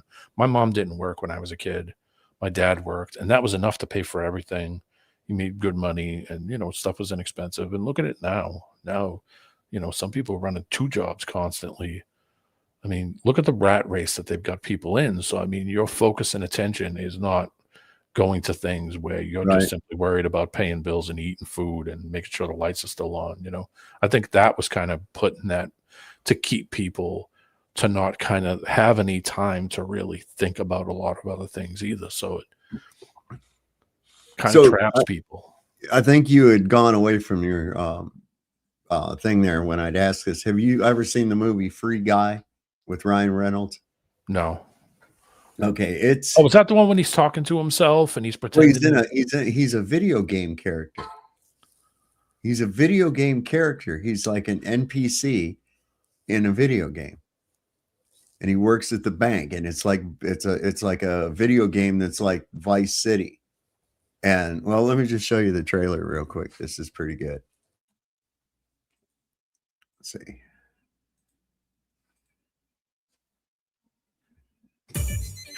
Good morning, Goldie. My name is Guy, and I live in Free City. I have everything I need. Except one thing. Hey! Excuse me. Huh? Hey, bud, you ever think that there's got to be more? More than what? The stuff we do day after day. Literally not once. Today's gonna be different, Goldie. What are we looking at? Who are you? We ran into each other the other day. How did you find me? I waited outside by the murder train. Guy, I have to tell you something. There is no easy way to say this. This world, it's a video game. I really want to. Yeah, see, he talks about, he says he works at the bank.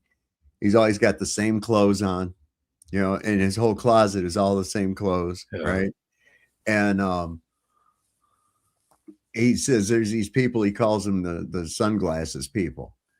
And he says they're crazy. They can do anything. And it shows like people coming in on hang gliders and robbing the banks and doing all that, like Vice City, right? Like a multiplayer online game. And he starts developing consciousness. He starts to develop consciousness.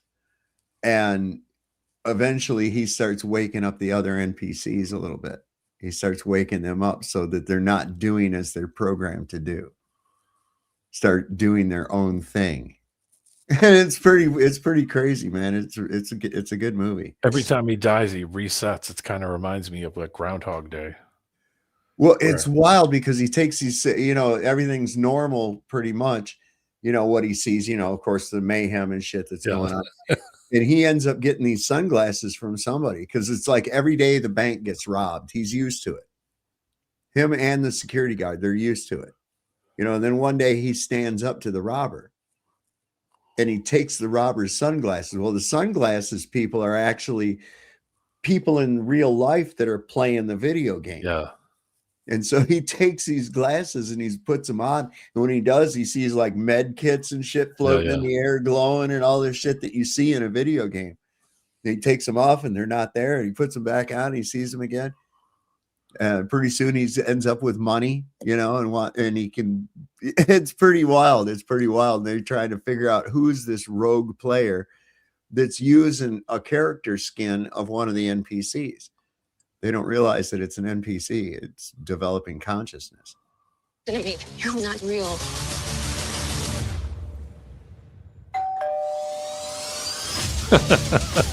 Wait, you let who kiss you? Guy. There's not a button for that. Oh, he found the button. Buddy, if we're not real, doesn't that mean that nothing you do matters? I am sitting here with my best friend trying to help him get through a tough time. Now, if that's not real, I don't know what is. Millie, I know this world is just a game, but this place, these people, that's all I have. Thanks, guy.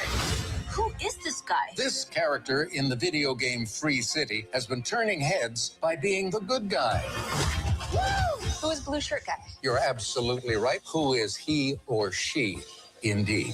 This loser is ruining the game, man. I don't care if he's Arnold freaking Schwarzenegger. Terminate him. We're doing great. Guy, in 2 days. So, though, there's sort of a kind of a thing too, is that girl and her boyfriend in real life, they created the engine for the game. And they had a game that was developed that was like this really cool place where people could get together and you could create and do anything you wanted to and that kind of thing, you know? And this guy bought the rights to it and turned it into like Vice City. And it's almost exactly like how God created this perfect garden, the Garden of Eden, and then the devil came and fucked it all up and shit and started running the whole thing, because they end up seeing beyond this video game and being able to see fragments of the original engine. And it's sort of like that there is a way out of this. I watched it like a bunch of times, so that because you get more and more out of it every time you watch it. So they're trying to say that AI. So is this the direction that they're starting to go now? With, are they trying to say AI now has conscience, and now AI is gonna? Oh no! I saw a little bit of an element of that to the movie, but the way I was really viewing it was kind of like how our real world actually is, like from a simulation standpoint. And that it is random, but it's programmed. It's at the same time. You know what I'm saying? Yeah. And that once you can see beyond the simulation, then you realize what it's all about. You know, it's really a great movie. I'll tell you, it's funny and it's deep. So, do you think the forest? Do I what? Do you think that the tree makes a sound in the forest if no one's there? No. Well, how would it make a noise if there's nobody to actually hear it or witness it? How do you actually know there's a tree in a forest without you actually seeing it? You know, this is really crazy, right? So I remember thinking this way back when I was a kid. I had to walk to elementary school. It was the longest distance of any of the schools I went to. And I can remember, I'm like, how the fuck do I know that school is still there? How do I know that it doesn't just manifest itself for my benefit when I see it? And I was kind of on the right track. That our visualization of the things are what bring them into reality. And it's like, wait a second. So that tree in the forest thing, if there is nobody there to witness it, well, how is there even a tree? Right. Well, I mean, you've seen a tree and you've stood next to a tree when it's windy, so you know the sound that it would make. But that tree only looks and sounds like that based on your interpretation of those electromagnetic signals. In other words, the sound vibration, you interpret it a certain way and it registers in your brain. Yeah. You visualize this electromagnetic field as nothing more than really energy, vibration, and frequency. Things slowed vibration at various frequencies, and you interpret them as to what you see. You think there's a radius of interpretation, maybe? Well, you know what I'm saying? So whatever you can see, whatever you can visually see. Okay. So it's like right now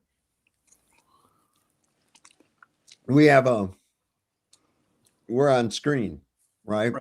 And we're interacting with this computer, each one of us, and in turn interacting with one another.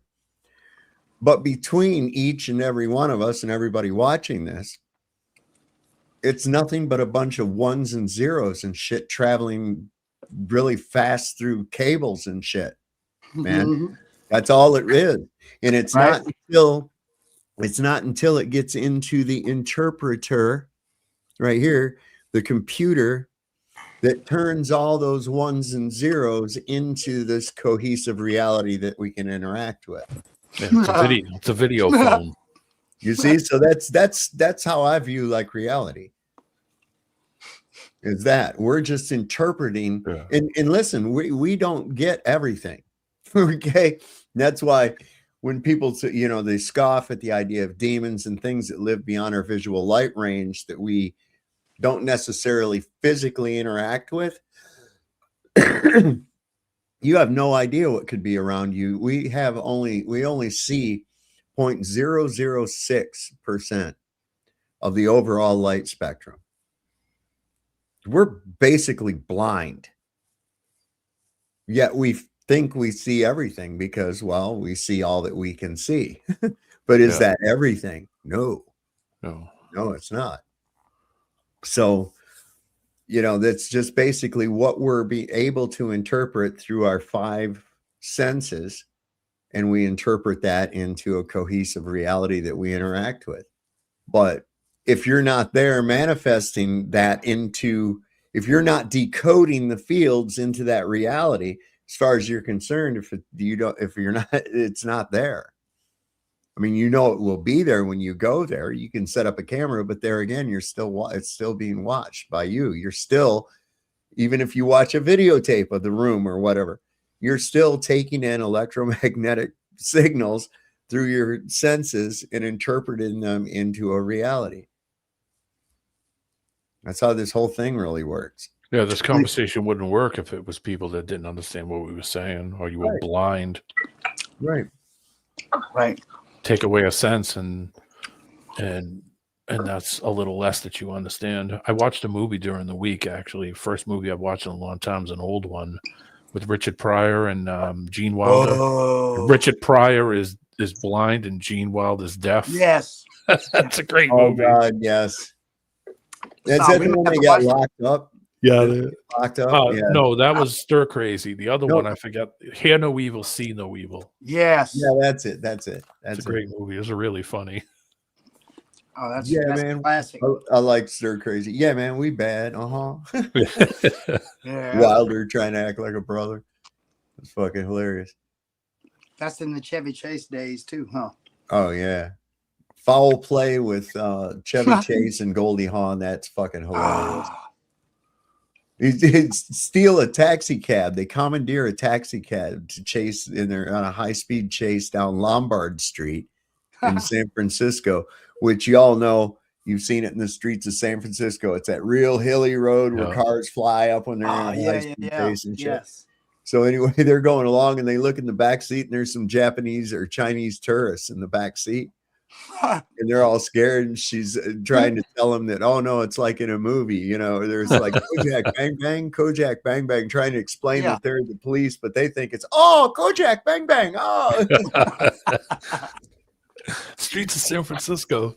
It was fucking hilarious. This whole city, they'll be gone. What if we can wow. save it?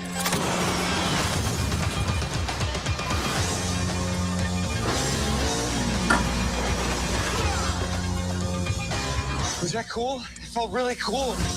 We can change our world, but we have to fight together. I don't even know what's happening right now, but I love it. First time I've ever driven a car before. I really wish you'd mention that was a trippy movie. Yeah. What? Thank you. Watch out for them. Oh, You seem nice. he just looks, they seem nice. Yeah, that's a great movie. But see, that's the thing. I was just thinking that we can change things, but what we got to get people to do is we have to look at it and reinterpret the code to get the reality that we want. We got to stop letting them interpret the code and let us interpret it. The whole computer code. And it does start with that positivity, that focused on what you actually want. And if enough people do that, enough people focused on the same thing can actually cause change. It really can, just by the concentration and the sheer will of many people. They've known this for a long time. Collective groups of people resonating on the same frequency is extremely powerful. That's what mass is. That's it. That's what mass is. And they get a lot of people together. Look what they were doing at the Charlie Kirk thing, right? Had all those people in that place, had the right music, they had the right crescendos at the right time of everything, the way the people spoke and everything. They got those people resonating all on one frequency. And there was an eclipse that day too. Isn't that crazy? Wonder why they did that. But yeah, that's some crazy shit, man. That's, we have a lot more power. There was a thing that the Department of Defense did. It was called Project Peace. And they had these people that were specifically trained in the proper art of prayer, which is pretty much along the lines of the Tibetans. In the Gospel of Thomas, which I guess is a Gnostic text, he actually goes into how the proper method of prayer and what's needed in order for the prayer to actually work. Anyway, they took these people and they went to like places that were like at war. And they had these people pray peace. See, this is the thing. People pray for shit, which is basically praying for the expectation of it. And you get that, the expectation of it. So rather than pray for peace, they pray peace. Pray peace. That's right. Okay. You pray peace. Yeah. The Native Americans don't pray for rain. They pray rain. Rain. Confirms it. What that involves too is that they get themselves in a resonant frequency. There's nothing really magical about the dance itself, like a rain dance. But there's nothing really magical about that, except for the fact that it gets the people and the guy performing it into a resonant frequency. That's right. Okay, into a frequency. And what they do is they pray rain. They don't pray for rain, they pray rain. And while they're doing this, what they do is they go with the extreme belief and experience of what the rain. They feel the rain beneath the mud beneath their feet. They feel the rain falling against their skin. They smell the air, how it is when it's raining, and they get into this resonance of it. And they pray rain with the gratitude that you would have for it having rained, because the rain brings life, the rain. So without that gratitude and extreme belief that what you're praying has already come to fruition, right? Not that it's going to, that it has come to fruition. Right. With the gratitude for it having come to fruition is what the key to that is. And they found out that it was the square of 1%. I think it was the square of 1% of an area's population could affect change. So these people went into these war areas, they prayed peace, and the fighting stopped. People just stopped shooting. Wow. Went into cities and on like a Friday and Saturday, a weekend, like in Chicago, prayed that peace, prayed peace. Wow. And the hospitals were fucking empty. People weren't coming into the emergency room like they are normally. And I mean, it actually works. Right. Now they keep that from you because they don't want us knowing that we can affect change collectively. That's right. Higher consciousness. So simple. Vibrational It's frequency. simple. Symbiosis. That's right. Do you notice how they would that also work if you were really negative and you were around really negative people? Would that also bring bad shit to you? Well, no, you can ward it off. Right. Imagine your heart field and your positive energy as a light that emanates from your chest. Visualize that when you're in that situation. Just visualize that and take in all your love and your good feelings. Yeah, despite what's going on, and it won't affect you. And the chances are that it will calm them down. Right. It will calm them down, bring them to a better place, because it's as simple. High frequency light. You can take light into a dark room and illuminate it, but you can't take some darkness into a lit room and darken it. Darken it. That's you see what I'm saying? That's right. That's right. So if you go along those lines right there, you can, and it takes practice, but I've affected people just with my heart field right before. but it took, some preparation, getting on that right frequency, listening to some frequency tones and shit of like 528 hertz and things like that. And actually, actually bring about where people walk by you and for no reason whatsoever will look at you and smile and say hello. Yeah. It's sort of like people are attracted to it. I hung around with some bad people that were low vibrating, very negative, very angry when I was crazy young. And I noticed after a while hanging around with them that always bad shit happened to them all the time. They always had bad luck. There was always attract it, man. It becomes attracted. I told you about my friend that just would continuously just get in fights, just get in arguments, in just out of nowhere, out of nothing, for no reason. And I started to think that, like, being around this guy is always negative. I don't get it. So I just kind of stopped hanging around with him. I kind of felt bad. But then I thought to myself, every time I'm around him, something happens. Yeah. We get in a car accident, someone gets into a fight, there's some kind of argument. It's always negative, negative. Right. In every way. As soon as I stopped hanging around with them, my shit got better because I was around more positive people. So it was the polar opposite. More people, we would get in better situations, or I would get stuck and people would help me out. I never met that I didn't know. Somebody see you and walk up to you and say, "Hey man, what's up? You okay?" Like, I don't know this person, but they'd help me out. Well, you're going to attract what you resonate. Yeah. That's simple. Right. And if you're resonating on a low frequency, you're going to attract low frequency shit. And demons love to put more shit in your path to farm that negative energy out of you. You see, they want to spread that. They want to spread that because they feed off that negative human emotional energy until they just use you up. And it sucks. This is why you got to really kind of look at the, how the serenity prayer goes, right?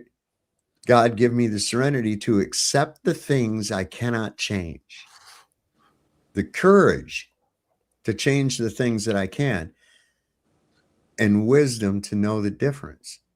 Yeah. So a lot of times people, they'll be all pissed off and worried and fucked, in the head about something.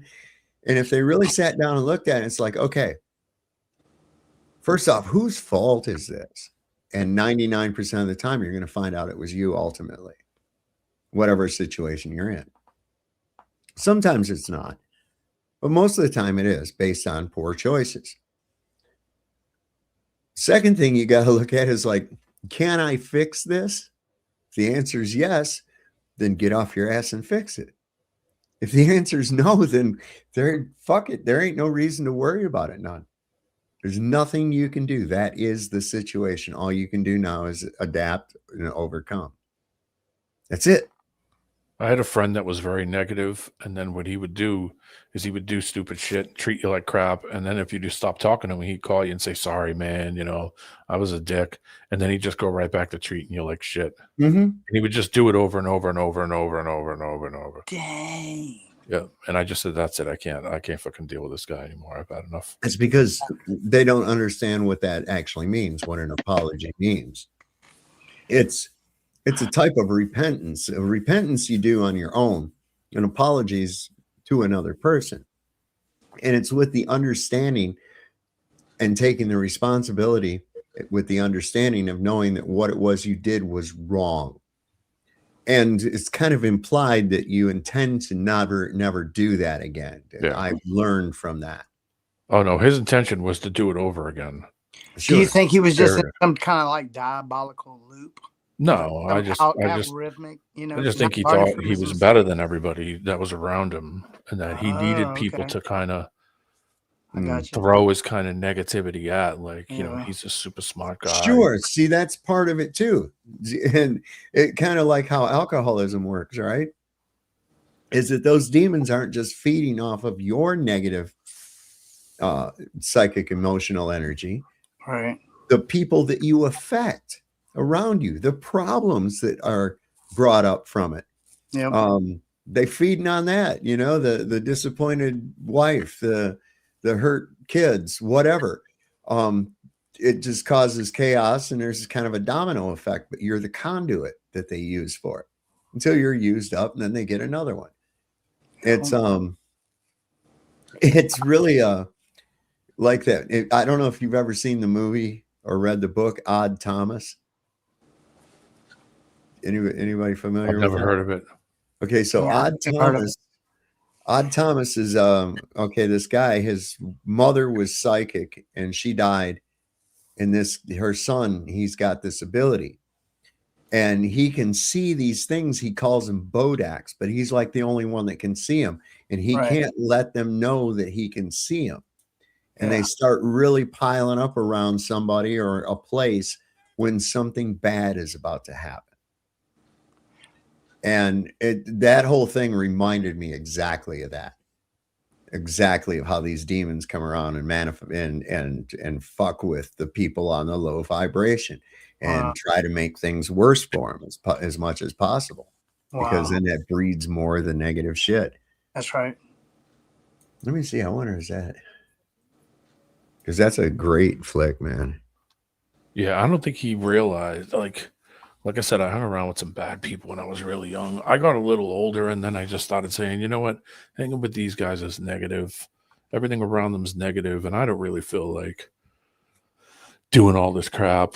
So I just changed friends. I just kind of, I didn't just disappear. I just kind of slipped away slowly as time went by and just kind of let them do. And I'm not kidding. They really went down bad roads. All kinds of bad crap happened to them. Like I said, my friends I had when I was in my early 20s, a lot of the ones that I knew, bad stuff happened. They all got screwed up and all had bad luck and all had if you don't mind negative. How old are you? I'm 53. Well, I'm coming up on 53. Okay, I'm 54. So yeah, it's about my era too. So you went through Gen X then. Yeah. I got you. Yeah, growing up in the city, it wasn't a real What bright city bulb. was it? Boston, but growing up in Boston in the 80s was not really a bright bulb kind of place. So you were predisposed to a kind of negativity all the time because it wasn't nobody I was around to really, I mean, besides of course my parents and family, they're always gonna try to try to push you into a positivity. But when you looked around, you saw the lights weren't too bright and the opportunities weren't too great. You know, when you took a look around and looked at all the other people and said, boy, these are the people I'm going to have to work with. These are the people I'm going to have to hang out with. These are the people I'm going to, you know, so it puts you in a negative state. Whereas if somebody say grew up in the forest or grew up in the woods and far away from that crap, you were more connected with nature and you were a lot more positive because you were doing a lot more outdoors, nature connected things, where the person in the cities kind of got a little bit of a disposition. You know, you're already kind of negative. How deep in the city are you? Oh man, I used to be, well, not anymore, but I used to be crazy gray, all concrete, no dirt. What? You know, a tree here and there, you know, really noisy, just everything about it's just very hectic and frantic. Here's I found the trailer to that movie I was just talking about, Odd Thomas. Okay, yeah, it's pretty good. I think you can probably find it on. I think you can find it on YouTube too. Sure. Ladies, my name is Odd Thomas. I saw that. I'm not a celebrity. I'm not the child of a celebrity. I've never been married to, abused by, or provided a kidney to a celebrity. That actor died in a really bizarre accident too. Whoa! His own car ran him over. I bet it did. Yeah, this is. I do lead an unusual life. Knock, knock. Loop me in, odd one. This place looks like This some was kind a of shrine. awesome series, dude. Did you check the refrigerator for any severed heads? That is Stormy Llewellyn. Stormy and I are destined to be together forever. That must be for you. I found a gateway to hell. Out of there, Audie. Been communing with the dead. It's not about who's dead, sir. It's about who soon might be. You have a secret. You're either clairvoyant, a psychic, or you got yourself some juice with a higher power. I'm here looking for a guy. Creepy guy. Any of those Bodax things around? Bodax. When they do show up, it's a sure sign that carnage and bloodshed are not far behind. If they find out you can see them, they will kill you. I'm just so scared for you, Audie.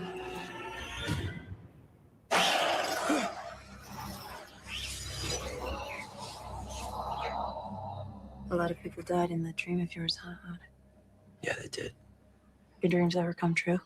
See, and that's the thing. See how they are? Nobody else can see them, but he can. Yeah. Yeah, And yeah. He starts swarming around, and he gets this idea that, you know, he knows that when he's never seen that many of them in one place at one time, that something bad was about to happen, you know? Yeah.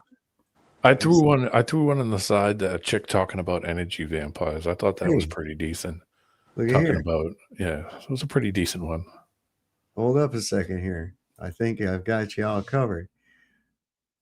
Anybody that would like to see that movie, I'm going to put the link down in here. Be right back. And I'm going to put it down here in the Rumble Stumble. Got 46 people. Nobody over in the chat on this damn thing. What's going on?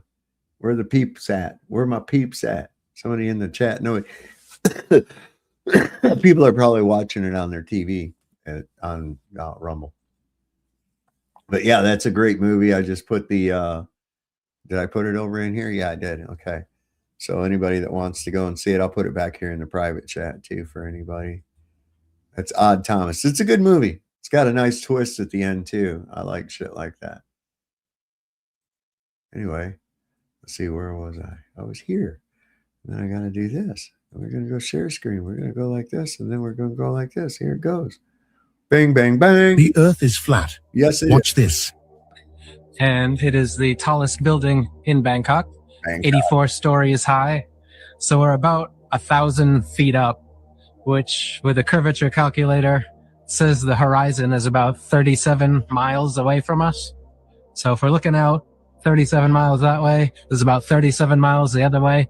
We're talking 72 miles, and we're up 1,000 feet. And after 37 miles, there should be 1,000 feet of curvature. So the horizon should be 2,000 feet below us, technically, but it's right at eye level, just like it will always be, regardless of how high you are. If you're up on Mount Everest, it's still at eye level. If you're up in an airplane at 35,000 feet, it's still at eye level. And if you're taking a high altitude balloon as high as it goes, 120,000 feet, is still at your eye level, proving that you're over a flat plane. Because if you are over a ball, no matter how big the ball was, the horizon is the curvature of the ball. So it cannot rise up to your eye level. So we should have to look down right now to be able to see the horizon. If you're in an airplane, you should have to look down even more to be able to see the horizon. And if you are looking at those high altitude balloon footage, which are 4 times higher than commercial planes fly, still right at the eye level. But if the Earth was a ball, even if the ball was 100 times bigger than they say it is, it's below you. You have to tilt your neck down. You have to look down to see it. Yes. You'll never do that on the Earth because the Earth's not a ball, as you can see. The Earth is flat. Watch this. Saab, that's a classic because isn't that new by Eric? Yeah, I think so. I've never seen it that's- before. Yeah, dude. We can honestly say he never really sold out, like conceptually, from what I've seen. No, listen, I'm starting to see why he didn't never want to collaborate with any of them guys. Come on. You know what I'm saying? Right. And it's becoming apparent now, you know. Okay. And I'm talking about the club. Yes. You know. So whatever. That's a whole nother can of worms with the TFE and all that shit. I wonder Duffy's abrupt departure from the scene. I just Yeah. wonder if that has anything to do with, you know what? I can look. It might be his court stuff. Yeah, you know, he might have had to pull time. Who knows? I don't Whoa. know. Hard to say. This is cute. Watch this. Oh my god.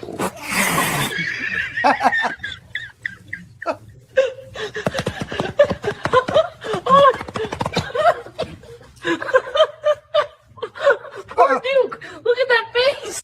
Duke? That's my dog's name. That cat lost his shit. He woke up to a fart and he's like, "Fuck you, buddy." Oh, okay. I got one more thing for on this, and then I can go to a different thing. Never have you guys, except for D-Man, ever had the privilege, I don't think, of seeing this done, this performance. You're gonna love it. It's a good jam too.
No, I didn't think. If you ever heard of anyone playing the Rubber Ducks? That's classic. That is classic. Can I interject just for a second? Yes, you may. Excellent, sir. GT 1982 said, "What's choking on?" Chicken. Kevin Choking Bacon on said, chicken, "How to baby." pick up women 101." Yeah, right. You'll get all the chicks if you learn to play the ducks. If you learn to cook your chicken. You see him in the jam say, "Yeah, I'm a bit of a musician myself. I like to cook the chicken from time to time." Be like, "I should come. Yeah, you should come by and jam." And then you like pull out your rubber chicken suitcase. Right? Hang on a second. I got 3 more notes in the car. I'll be right Dude, back. I can do Stairway to Heaven. Oh my God, no Stairway to Heaven. Classic. Positively no Stairway to Heaven. Remember that sign in Wayne's World? Yeah. In the guitar shop? That's because every time you go in a guitar shop, there's some dipshit sitting there playing fucking Stairway to Heaven or attempting it. They have a rule. I know, everyone can play the entire song all the way through. Daddy's Junkie Music used to have a sign by the guitar and the amp wall that said "No Stairway to Heaven." There you go. That's what that's from. That's from Wayne's World, man. No stairway, it said. I would have had to have it in the same letters. Yeah, right. I'm moving along like a herd of turtles on a plate glass window in here tonight, boy. I'll tell you what. That's Wait, better we got than- Peter W. Look here, try that with porcupine. That's better than Ooh, a turd of hurdles. a herd of turtles? No, Yeah, a turd of hurdles. a turd of hurdles. Yeah, that would kind of suck. It's common to see those signs. All right, let me see that. Do you believe the earth is flat? I know the Earth is flat. Seriously? Astrology and flat Earth or true Earth are symbiotic. You cannot have one without the other. If you have a ball and you are spinning, flying through space, chasing this fireball, your constellations would change every now and then. And our constellations have never changed. The stars have never changed. We have the same 12 zodiac signs that we had back in the Dendera stones in Egypt over 5,000 years ago. We're not moving. Every single ancient society knew this. The Mayans, the Aztecs, the Hindus, the Egyptians, every single ancient culture knew that we live in a geocentric universe, not a heliocentric, where we are spinning, chasing this ball of fire while all of these other planets are rotating around us, while all of these other stars are rotating around us. If that was the case, Polaris would move, number one, which is the North Star, and it doesn't. Number two, all of the constellations would not rotate solely around Polaris, but they do. Therefore, we are the center of the universe. Believing in the Big Bang Theory is something that is very common today, where people think, we're the product of an accident and that, we don't have a creator. We're just here to consume and live our best life and not live up to our potential. But if you're the center of the universe, that means that you're very special. That means that you have a creator who is very conscious and cares about you. And when you see yourself as being watched by these heavenly bodies above you 24/7, you start to take your life a little bit more seriously. No shit. That is an awesome video. It's one of my favorites. Oh, I had somebody, I forget who it was, in the comments there the other night. It says, because remember I said, I just don't see that Trinity shit. I don't really, I just don't see it, And somebody in the comments said, who is anybody, am I the only one that would like to see Janusz, Sav, and Flats debate about this? And so I just answered him. I said, yes, you are the only one that wants to see this. So what was it about the Trinity? I just don't get, you can't be I don't believe that Jesus and God are the same entity. It doesn't work out that way. I mean, it's like, who in the heck was he praying to in the Garden of Gethsemane? Who was he talking to when he said, Father, why do you forsake me? Was he talking to himself? I mean, a lot of that shit just don't make any sense. I think it's the same nature and persons thing. You know what I'm saying? It was a pagan idea that was adopted by the it's not in the Bible. Roman Church. Clearly, it's not in the Bible. No. So I just, and I'm like this. Look, right? If you think the Trinity's a thing, good for you. Right. I just don't. And that's good for me. I think the only reference was the Father, Son, and the Holy Spirit, but I don't know. Then they transferred it, would you say, to like some type of Catholicism? Well, people act like they're going to, like they're going to. But it's not a salvation issue, Sav. People act like they're going to be fucking tested on this dumb shit or something. Yeah, but they don't know. Nobody really knows. But I think it's a mom, a dad, and a son. I mean, you're not. I guess you can't refer to them as Big Daddy Jr. and the Spook. But here's the thing: religion, you got to watch out. Yeah, but I'm not talking about your own. Listen, I'm not talking about your own personal relationship with God and shit. I'm talking about organized religion. Right. I got you. Right on. So there's a lot of problems with organized religion because now instead of having your own personal relationship with God, you're going and sharing the same relationship that was somebody else's of God once a week. People are losing touch with being in communication and in conscious contact with God all the time. You should, not that you should just be dropping down and praying and stuff, but even in your thoughts, and your gratitude for the creation that you're in, and the abilities that you have to do just the simplest things like walk across the room. These are, you got to continuously have this idea of gratitude for what you do have. And I don't think that the actual organized religion fosters that. It's become a business. And now it's like hijacked. You've got these fucking Judeo-Christian people. I don't even understand what the fuck that word means. That's like dehydrated water, It was never around during his walk while he was on earth. Jewish was never even a word until like Catholicism came about. Right. It was, yes, there was the Hebrew religion, and you had, we can just refer to them as the Red Sea pedestrians. Okay. And you know, that definitely wasn't what we have today, which are Khazarian, Eastern Europeans, basically. That like Milikowski, aka Netanyahu. Yeah. You know, you ever want to see who's the fucking Jew at the peace talks? It's the white guy. It's always the fucking white guy. So, you know, so now I guess Israel, they're training 100,000 Christian ambassadors, quote, to push Zionism propaganda here in America. And listen to this, because they push Zionism propaganda here in America, and they what is the contrast? A brand. They call Israel a brand. Masab, what is the contrast of that? They want us to believe it's the Muslims and take the few off. Yes, they want you to be in fear of Muslims taking over everything, and it's already plain to see that it's been took over by fucking Jews. Right. I'm dealing with it. Look, I have a Mr. Charlie, y'all. I've got a Mr. Charlie.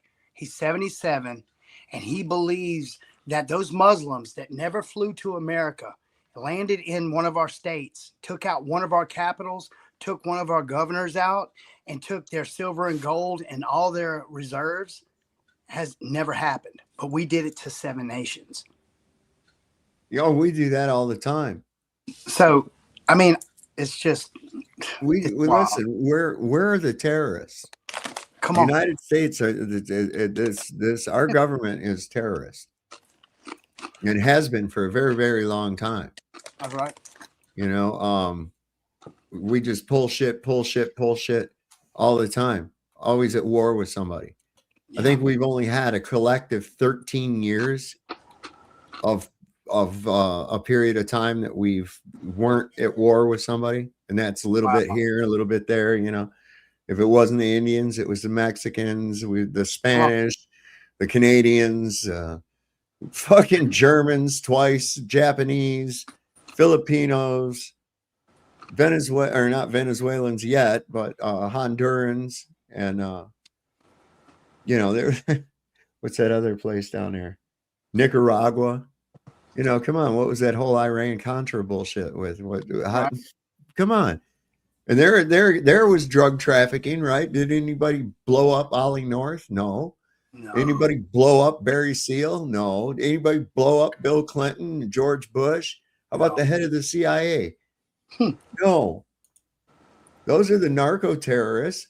Those little speedboats are blowing out of the water. That's just an act of aggression, trying to get them, Venezuela, to do something so we can say that they struck us first. Yeah. That's what the fuck that is. If it's even real, though. Right? Yeah, well, we'll find out. I mean, it's looking like there's JAG lawyers that have drawn up charges, I guess, against Pete Hegseth. Because we all know. Listen, if JAG draws up charges, you're going to fucking court. That's all. If somebody bails out of a ship and is in a lifeboat, or somebody's in the water and you kill them in the water, that's an international crime. Right. Well, look at that's how we viewed it, because the Japanese would strafe survivors in the water with their airplanes and Liberty, shit. USS Liberty. Well, yeah, there you go. They did it. But that we weren't even at war with them. But when we were at war with Japan, we charged with war crimes because they were shooting sailors that were in, like you were saying, they were downed in the water. Pilots that have been shot down over the water, and they're in the water. The Zeros would come back and strafe them and kill them in the water. You've already taken them out of combat. You don't have to. What are they going to do? Splash you? You know, so that was viewed as war crimes. And it's like, these guys, man, they clearly, in that photo I saw, they had their arms up, like waving at them, like, you know, hey, we're not, you know, don't blow us up and shit. We surrender, whatever. All right. But here's what they're going to do with the Muslim training, or the Christian ambassadors. This is some bullshit, man. They're really desperate because they know they're losing support here in the United States. And without U.S. support, they won't have shit. It's gotten so bad that now they have to pay people to say nice things about them. Where do they get money to pay these people? From us. Yeah. So we're paying them. We're basically paying them. Yep. Fuck. Well, Saab, there's a movement right now there's a big movement of Muslims moving to Christianity because of the Muslim dilemma. And it hasn't been shown. It was in the Quran, and it's being obliterated right now. There's this guy, his name is, anyway, he's on God Logic, but he is obliterating it. I'm talking about him and this guy named Samson. And they're both just going into the Quran and they're comparing it. The dilemma is that the Quran backs the scriptures, but then the scriptures talk against the Quran. And then also, I think Muhammad. Well, I don't know how the scriptures could talk about the Quran. The Quran came about after the scriptures. Right, but I think there's references to how there's going to be a certain type of something. Is what the way he explains it. You get what I'm saying? Like it speaks against it, but not directly, but indirectly. In other words, and that's been brought up, and it's like a social dilemma for all those that are in that right now, and there's a big conversion going on. But anyway, I'll send you a link later on. You can check it out for yourself, and you can judge. You know. All right. Cool. I really don't think people understand how big of a deal this is in America. And they're doing this with your children's money that we don't have. Churches in America, wake up. This is a spiritual war. We are going to train 100,000 Christian ambassadors to be ambassadors in their own country for the state of Israel, to defend Israel's brand and to combat anti-Semitism. A group of more than 1,000 American Christian priests and pastors are in Israel to become ambassadors. This is called the Ambassador for Israel Summit. Here's the itinerary. It's posted publicly. You'll notice that they get treated to a full October 7th experience, and then they meet with Israeli politicians and IDF generals before going to Jerusalem for a worship and celebration. Here's the curriculum. They'll study this 2-part manual. It's basically a textbook going over Christian Zionism as a foundation and then a decisive force in Jewish history, even though Christian Zionism is quite new in the last century, but they are establishing this. They're weaving it in and out through history as biblical. How do you think Christians should feel about their pastors being groomed by a foreign government? The Bible is clear that allegiance belongs to God, not governments. Scripture repeatedly warns that human governments are temporary. So if a pastor is being trained, funded, ideologically shaped by a man government, wouldn't it stand to reason that that pastor is compromised, politicized at the very least, no longer spiritually independent? How does this comport with a relationship with Jesus Christ? If your pastor wasn't at church this weekend, then hopefully he wasn't on the Friends of Zion delegation to Israel, where more than 1,000 so-called pastors and Christian influencers went to hump the wall, bow down to rabbis, participate in one of the largest Judeo-Christian Zionist propaganda rituals in history, and take instructions, take marching orders on how to come back to the United States, subvert their congregations, and pump American Christianity full of anti-Christ Zionist filth. But I say to you that those who are saying things that are negative about Israel that are not true, they have the free speech right to say them, but you have the free speech responsibility to push back, stand up, speak up, and say, not in this country. America will not stand silent. The Bible proves that the Jewish people are the most unique people on the face of the earth. They are a chosen people. They are a covenant people. They are a cherished people. They are the apple of God's eye. The unchallengeable fact of the Bible is that Israel and the Jewish people are unique. Listen, Israel did not choose this uniqueness. God chose it for them. I will say this 1,000,000 times if I have to. The spiritual house of Israel and current political state of Israel, established in 1948 by the Rothschild family, are two wildly separate things. In order to be God's chosen people, you must choose him. And when I say him, I mean Jesus Christ. Well, they'll pay anybody to say whatever they want. And, people are like, I don't care. I'll say whatever. I don't care. I'll say it. Yeah, pay me $8,000. Some people just don't care. Their fucking ship is sinking, bro. Yeah. Well, Sav, you know about the parable of the tenants in the New Testament? Refresh me. Okay.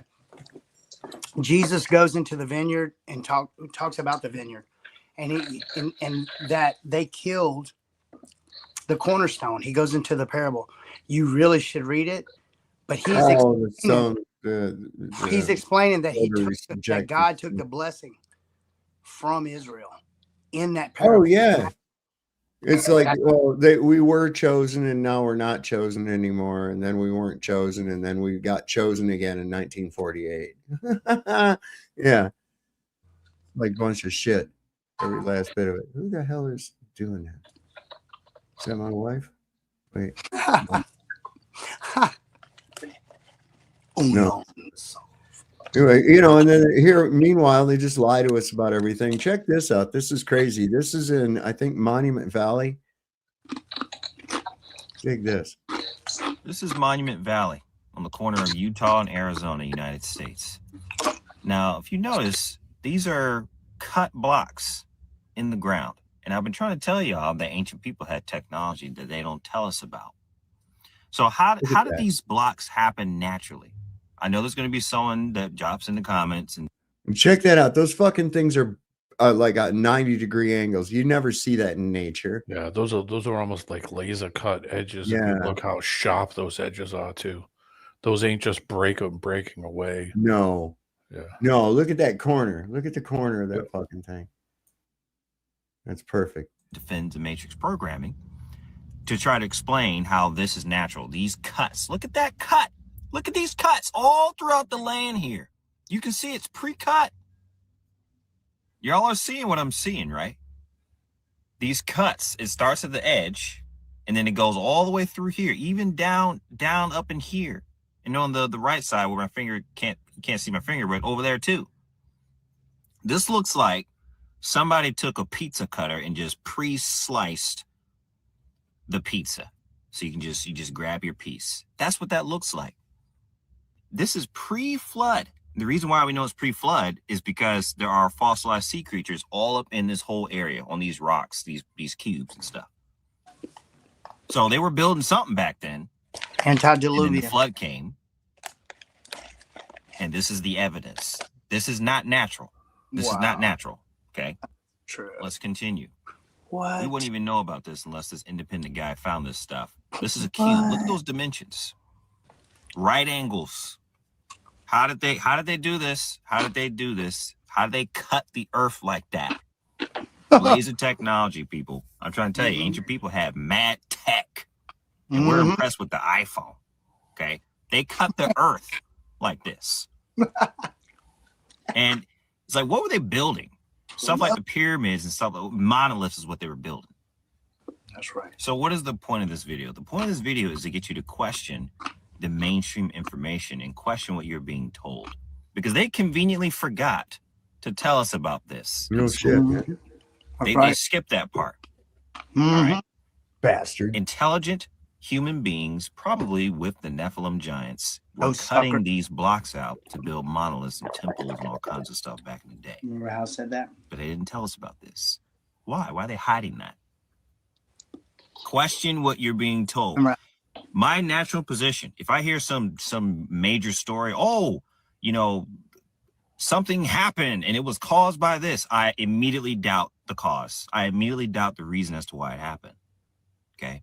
And they're going to tell you that the pyramids were built by hand chiseling rocks out of the mountainside, perfect cubes, to build the pyramids and stuff like that. No, they used technology like lasers.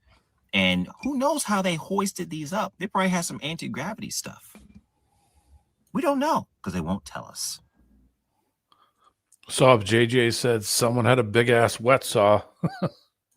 Yeah, I was thinking that. I was like, how the fuck?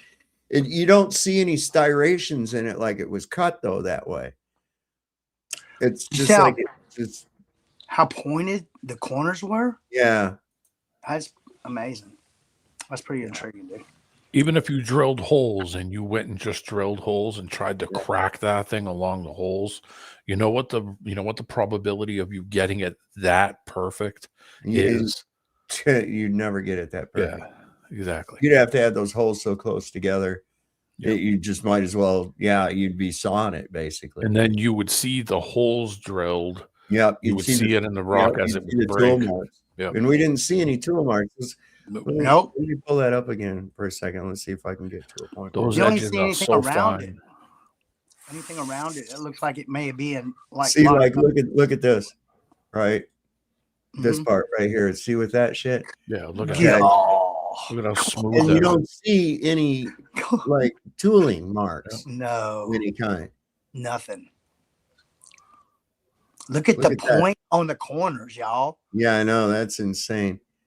Look at this one right here is already pre-cut. Look at that. So what was used to do that? Something was used to do this. They weren't sitting there just with a chisel or a friggin' Maybe it was a big ass wet saw. That's You right, know? JJ. Good observation.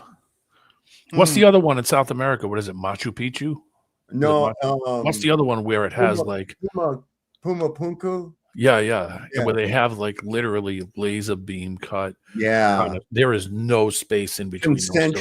Concentric recessed squares into the thing, you know. You didn't hear that on the video, did you? What the fuck? Oh, this is funny. This is from Canadian TV show. This is a parody on Trump shit. This is funny. You're gonna love this. Watch here. Okay, you friggin' vultures. What dumbass questions do you have for me today? And remember, you're lucky we're even letting you ask questions. What? Is the president using the justice system for his own personal vendettas against the Democrats? Okay, first of all, fix your tone. Second of all, if the president hates someone, you should hate them too. That's how this works. Okay? Like, for example, the president hates you. And honestly, given all the attitude you just gave me, same. Next question. The president says he will release the Epstein files, but critics are concerned that the documents will be heavily redacted. If you were in the Epstein files, wouldn't you want them redacted too? Seriously, what kind of woke rat brain question was that? Embarrassing. Next. Will the president be apologizing for calling a reporter piggy? Would you all rather he say stuff like that behind your backs? I think we'd all rather he not say that kind of stuff at all. Oh, really? I guess you also hope that he does the things that he says he's going to do. I mean, like, grow up, piss brains. Please don't call me that. That's what you sound like. It's embarrassing. Grow up, loser. And while you're at it, why don't you take a shower? Because everyone here says you stink. No, they don't. Yes, they do. They don't. Yes, they No, do. they don't. Next. Do you think saying that Democrats should be hung could incite violence? Oh my God. It's like you can't even threaten people with death anymore. Seriously, everyone, lighten up. Could you elaborate on that? Do you want to die? Do you? I'm kidding. Or am I? Last cue and hurry up. After a long day of gaslighting and spinning the truth to fit your narrative, how do you live with yourself? Damn. I'm very pretty.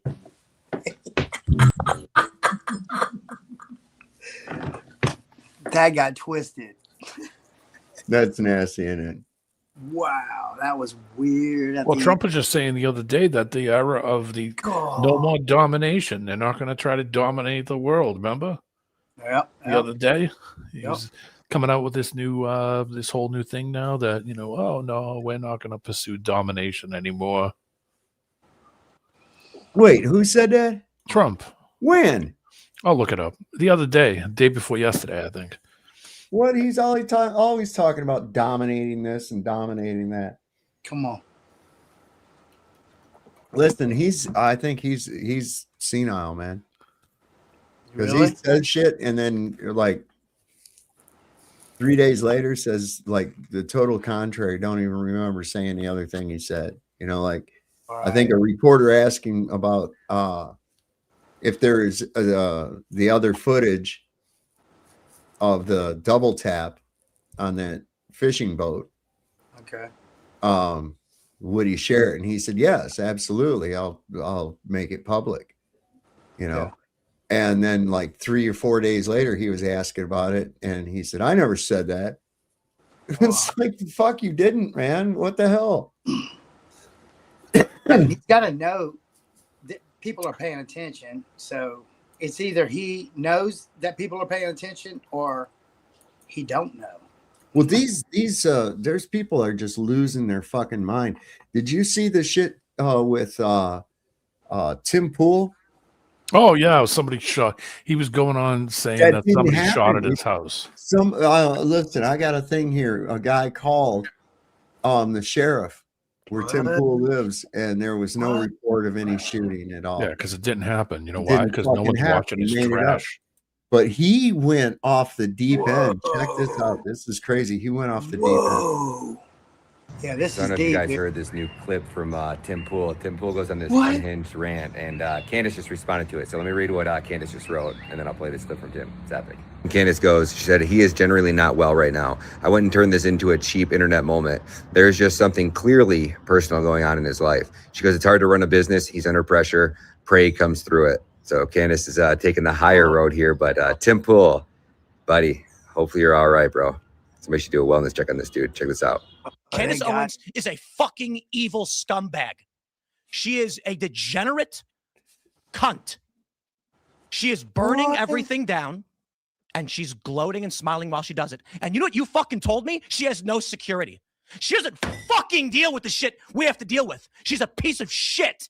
She's making everyone else suffer. And all of these fucking conservatives out there that send me these fucking messages have no fucking balls to call her out. More and more people have started doing it. They send me these fucking messages. Good for you, Tim. Good for you, Tim.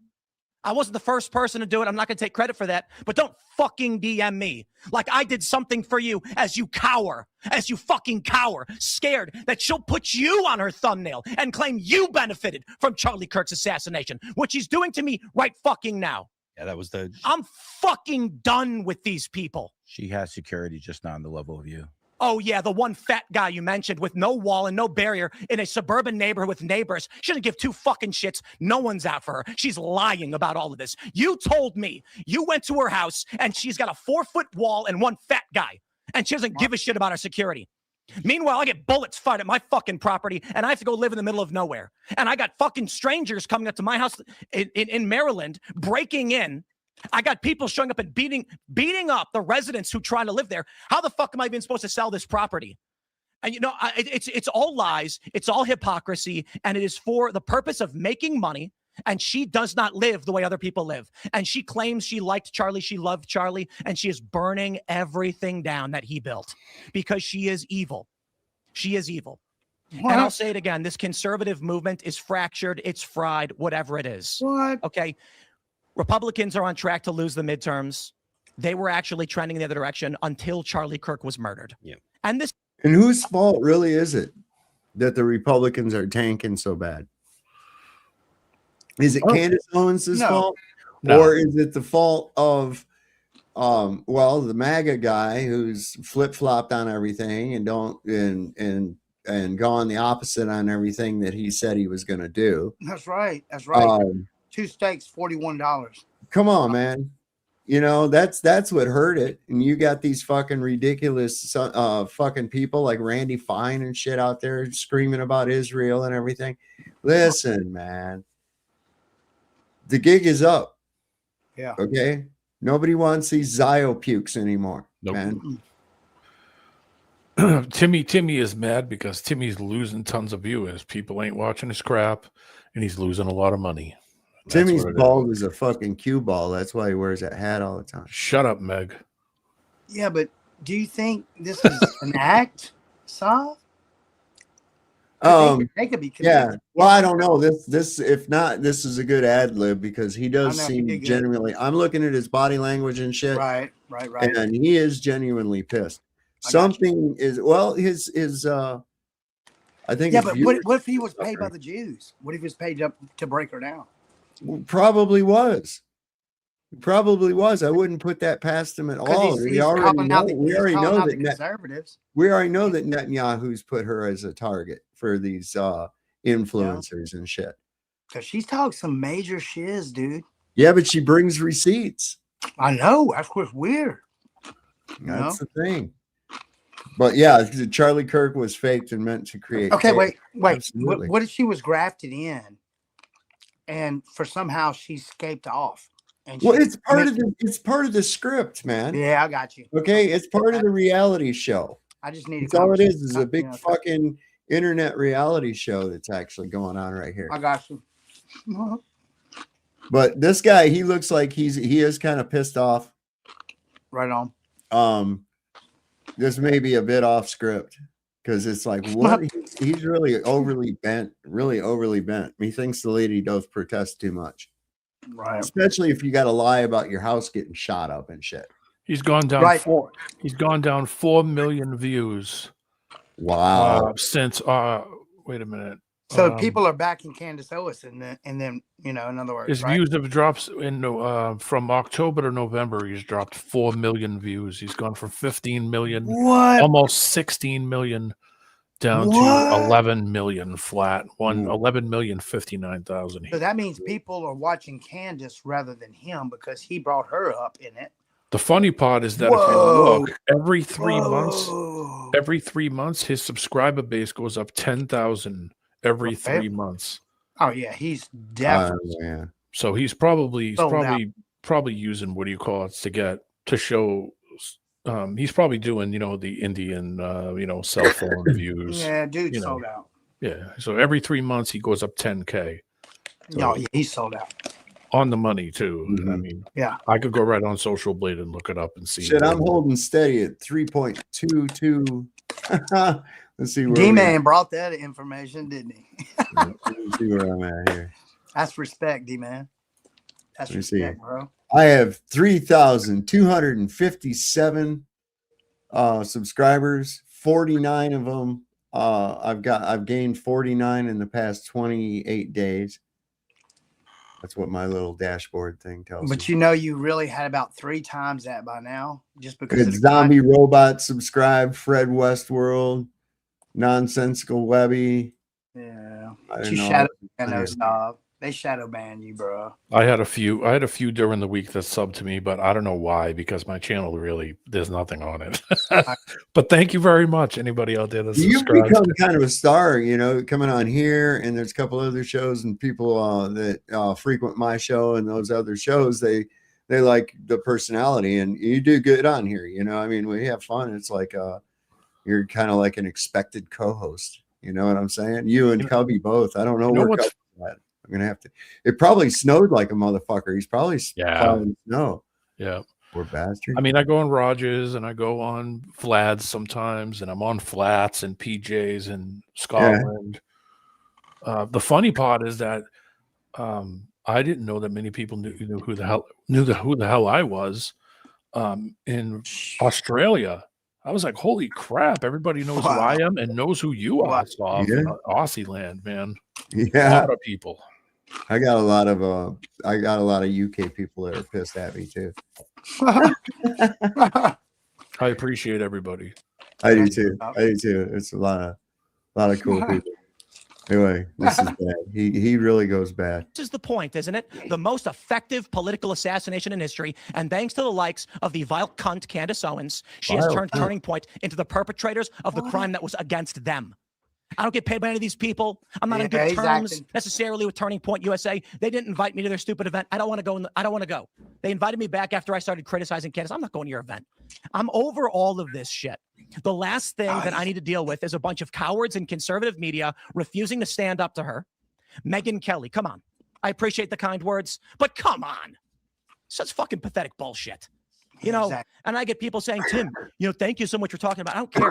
I'm not doing a favor for anybody. I'm not doing this to benefit anybody. Nobody's paying me. There's no fucking Russia. There's no fucking Israel. There's just me sticking my neck out and then risking dying for what? A bunch of cowards that don't want to stand up to protect themselves? People like fucking Candace Owens? I couldn't believe that she put you in the thumbnail What a fucking cunt. of her piece today. I'm done. The idea that she'd imply done. that you had some benefit or that you benefit somehow, she benefited. I think she's a Fed, and I think she killed Charlie. No one benefited more than her. Ooh, you better watch out. You better watch out. That's not going to be pretty, Timmy boy. I bet his lawyers were ringing him on that phone real fast. Timmy's losing a lot of money. That's what it is. There's some good information right here. And I'm being serious. Check if your phone's being. No, this ain't a joke.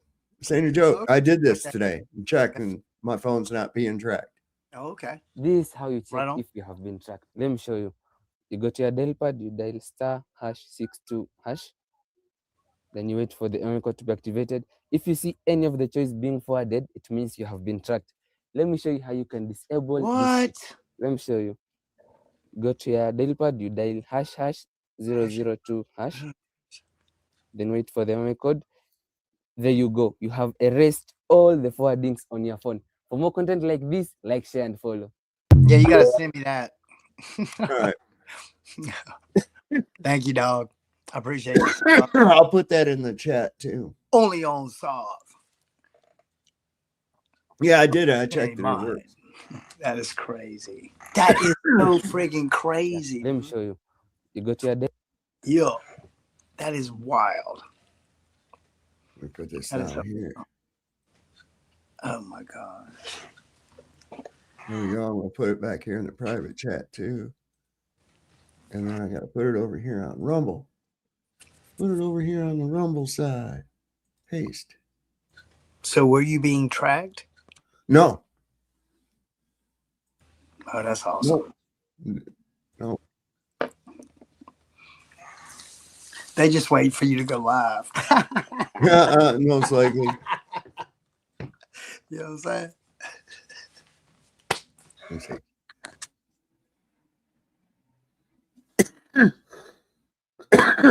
So, Rockefeller, what do you know about him? Ooh. Ooh. What you say, D-Man?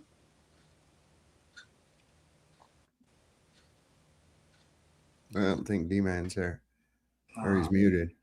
Oh, sorry, my bad. Yeah, insane man, a lot of money, political connections, insane family, has bet on every war that's ever happened on both sides. Opportunist, insane, and he's Mr. Burns. Didn't he also like author the lockstep document according to something Cove 2? You know what I'm talking about? Didn't he help formulate the Jewish state? Now that lockstep document the Foundation. You know what I'm talking Well, about? this right here is going to give you some pretty good information. You know who John D. Rockefeller's dad was? Literally a snake oil salesman. Okay. And he was known as Devil Bill. Devil Bill Rockefeller. So anyway, this is pretty interesting little bit. We'll learn a little bit about the Rockefellers. In 1870, a 31-year-old man in Cleveland, Ohio, controlled 4% of America's oil refining capacity. By 1880, he controlled 90%. By 1904, he controlled 91% of oil production, 85% of final sales, and had created the template for every monopoly that exists today. His name was John D. Rockefeller, and the system he built, the corporate structures he invented, the monopolistic tactics he perfected, they didn't die when Standard Oil was broken up in 1911. They evolved, they spread, and they control your life right now in 2025. The gasoline you pump, the drugs you buy, the tech platforms you use, the food you eat, the banks you borrow from, every single one uses the Rockefeller playbook. Vertical integration, horizontal consolidation, regulatory capture, tax-exempt foundations that shape policy, and market dominance so complete that competition becomes impossible. Rockefeller didn't just build an oil empire, he built the architecture of modern corporate control. And you cannot escape it, because the system isn't Standard Oil. The system is the method. And that method has been replicated by every dominant corporation for 150 years. Amazon uses it, Google uses it, Pfizer uses it, JP Morgan uses it. They all learned from the same blueprint, the Rockefeller blueprint. Control the supply chain vertically, eliminate competitors horizontally, capture the regulators, use philanthropy to buy legitimacy. And when the government finally breaks you up, make sure the pieces you control are worth more than the whole. Let me show you exactly how Rockefeller built this system, how he used it to become the richest man in history, how Standard Oil's breakup actually made him richer, and why 114 years after that breakup, you still live in the world Rockefeller designed. Because understanding this system isn't academic, it's survival. The system is designed to extract wealth from you and concentrate it at the top. And once you see how it works, you'll see it everywhere. John Davison Rockefeller was born July 8, 1839 in Richford, New York. His father was a con man who sold fake cancer cures. His mother was a devout Baptist. This combination, the con man's ruthlessness and the Baptist's moral certainty, would define Rockefeller's entire approach to business. He would destroy competitors without mercy while believing God had chosen him to organize industry for the betterment of mankind. This wasn't hypocrisy. This was genuine conviction that his monopoly was moral because it brought order to chaos and efficiency to waste. In 1859, oil was discovered in Titusville, Pennsylvania. The oil rush began. Thousands of prospectors flooded into western Pennsylvania to drill. Fortunes were made and lost overnight. It was chaos, boom and bust. Overproduction collapsed prices, then shortages spiked them. Rockefeller, who was 20 years old and working as a bookkeeper in Cleveland, saw opportunity, but not in drilling. Drilling was volatile, risky, dependent on luck. Rockefeller saw opportunity in refining, turning crude oil into kerosene for lamps. That was the real business. In 1863, Rockefeller invested $4,000 in his first oil refinery in Cleveland. Within 2 years, the refining of oil into kerosene has a toxic waste byproduct. And it was a lot of it. So they had to find a way to get rid of it. And that's why you buy it to put in your car. It's also why alcohol was illegal. Yeah. Breaks down. Well, you break it down as you start to, it's thick in the beginning, and then it's refined and refined and refined to another layer of things that you can't use that gets turned into other things. The gasoline is actually, it's a byproduct to the kerosene refinement. Yeah. So is it any wonder that all the financing and all the shit with Ford putting out his internal combustion engine assembly line shit, right? He could produce more of his kind of car than these other companies could of their kind of car, which ran on gasoline. So there was no room for anybody else. They had to follow suit because that was the majority of the kind of engines that were out there. And here we are. it was the largest refinery in Cleveland. But Cleveland had 30 refineries. Competition was fierce. Margins were thin. Most refineries operated at the edge of bankruptcy. This is where Rockefeller's genius emerged. He didn't try to compete on price. He tried to eliminate competition entirely. And he did it through a method that would become the foundation of corporate America. Vertical integration. Vertical integration means controlling every stage of production. Most refineries just refined oil. They bought crude from drillers, refined it, and sold kerosene to distributors. They controlled one step. Rockefeller decided to control all the steps. He bought the barrel making factories, so he didn't have to buy barrels. He bought tank cars and railroads to ship his own oil. He bought his own warehouses for storage. He bought the distribution networks to sell directly to consumers. Every step that used to be a separate business generating profit for someone else, Rockefeller brought in-house. This gave him massive cost advantages. While competitors... See, Henry Ford did that same thing. Henry Ford did that same thing as what he was doing. Ford had their own steel plants. They had their own rubber plantations down in South America. They had everything they needed for their country, for their company. They weren't reliant on anybody else. Right. Paid 25 cents per barrel from barrel makers. Rockefeller made his own for 15 cents. While competitors paid railroads to ship oil, Rockefeller owned the tank cars and negotiated secret rebates. The railroads paid him to ship his oil and charged competitors more. This wasn't just efficient. This was predatory. Rockefeller could sell kerosene at prices that put competitors out of business while still making profit. And that's exactly what he did. By 1870, Rockefeller created Standard Oil Company of Ohio. His refinery capacity had grown from one small plant to the largest refining operation in the world. But he still only controlled 4% of American refining. That wasn't enough. So Rockefeller launched the second phase of his strategy, horizontal integration. If vertical integration is controlling the entire supply chain, horizontal integration is buying or destroying every competitor. In 1872, Rockefeller initiated what historians call the Cleveland Massacre. Over 3 months, Rockefeller approached every refinery owner in Cleveland. He offered to buy their refineries. If they agreed, he paid fair market value and often hired them as managers. If they refused, he launched a price war. Rockefeller would drop the price of kerosene below cost. His competitors, who couldn't produce as cheaply, lost money on every sale. They had two choices: sell to Rockefeller or go bankrupt. Most sold.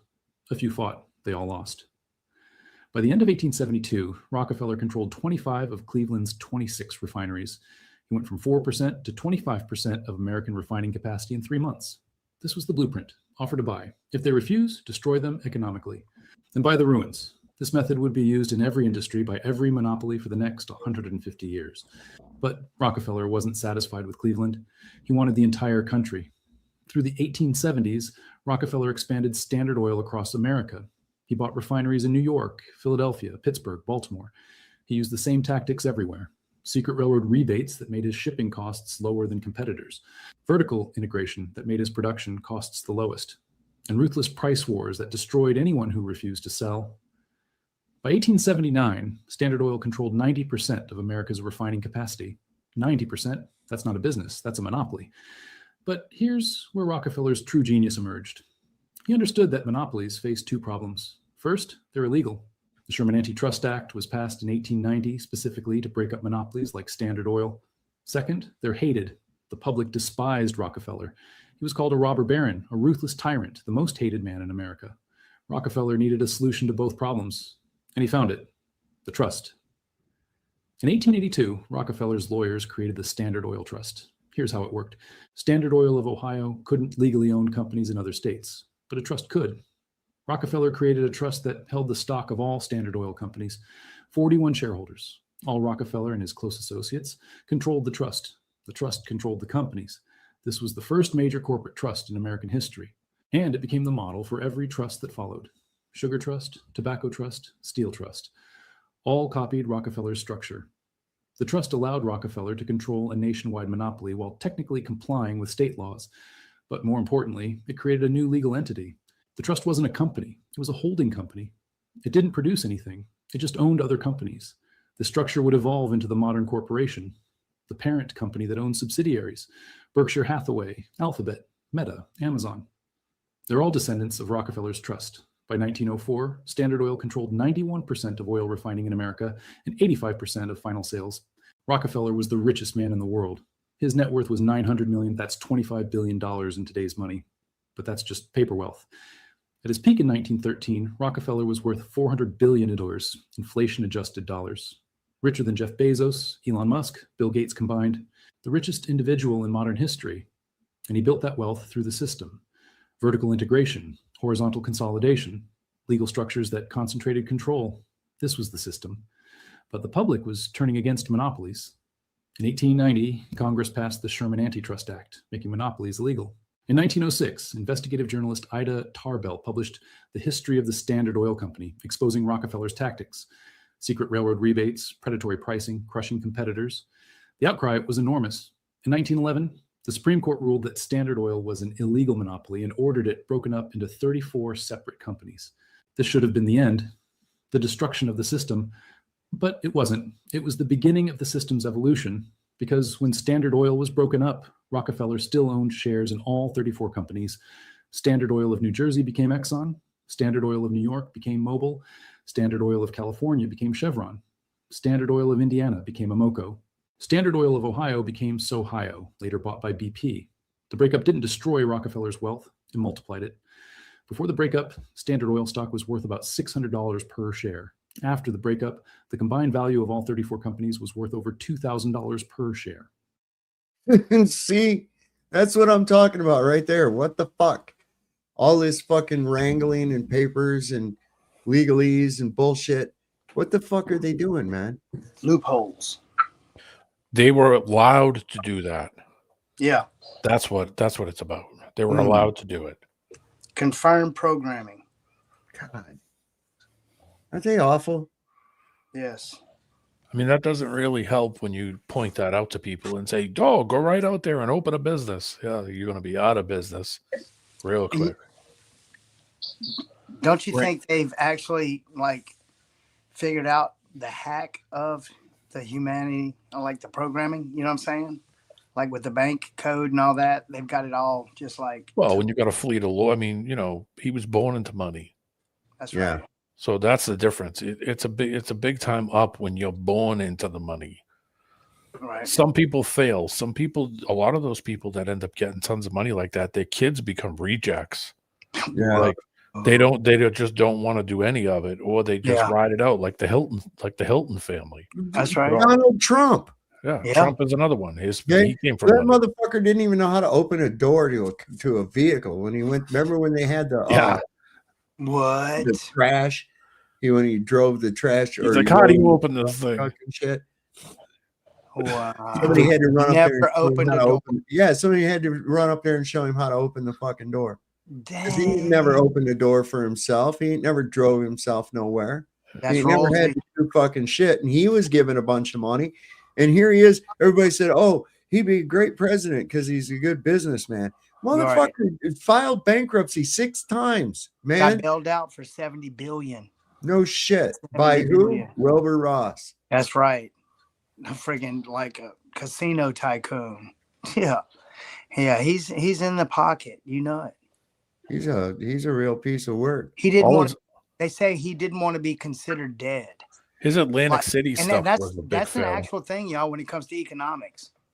The word, with maritime and all, dead, that's significant, And the whole scoop at the end of it all, he had to give up the Trump casino. They tore it down in his face. So that was like how they demoralize Saab, right? Yeah.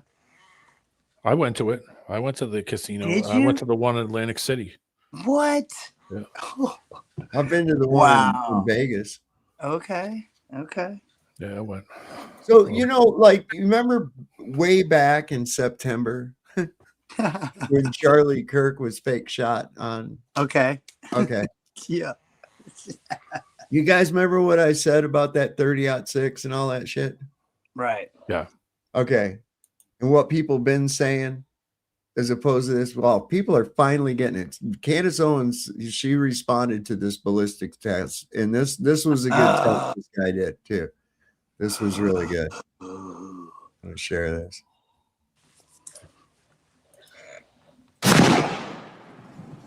Uh-oh.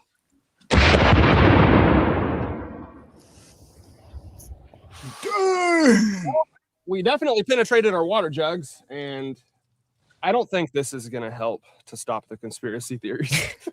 His head fell off. Look at that. Ah. Watch that. Uh-oh. Look at that piece of the fucking neck bone come out. Yeah, it did.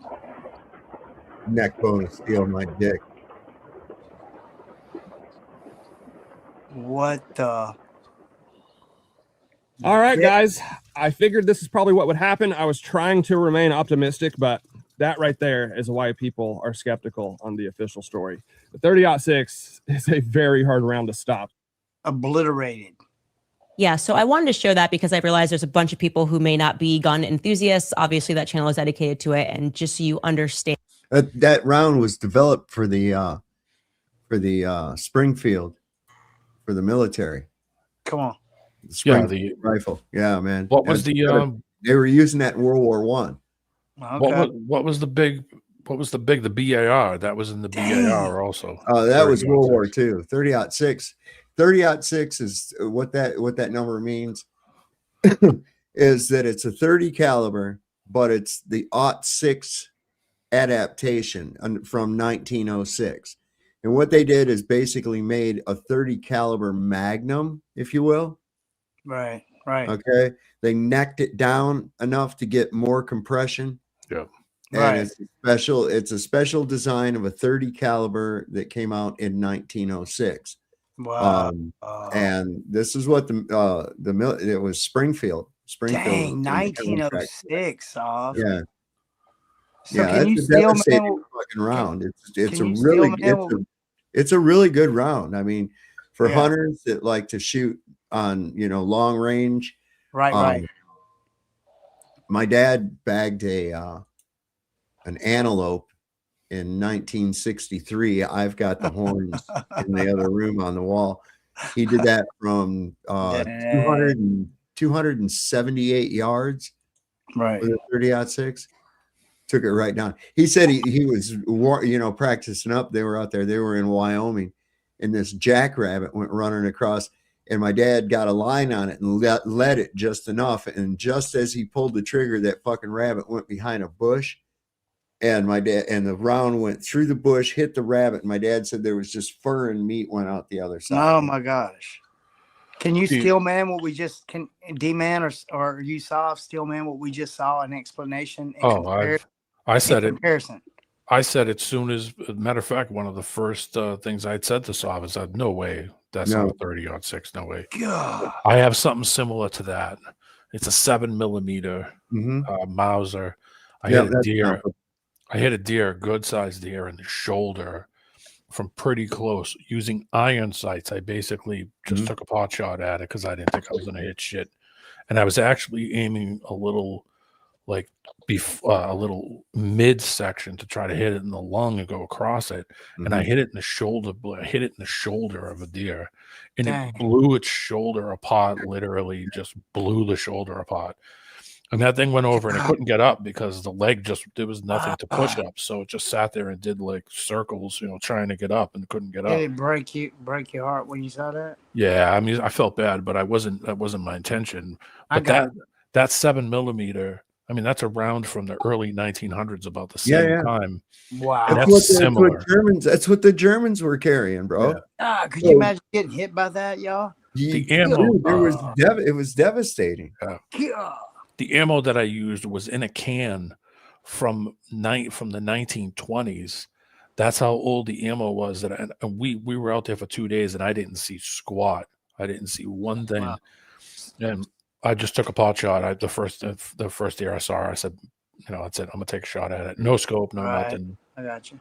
Yeah, and hit it, and it blew its shoulder apart. And that's why, as soon as I saw that video, I said, "There is no way that's a 30-06." I shot a 7mm, and that thing's pretty much the equal.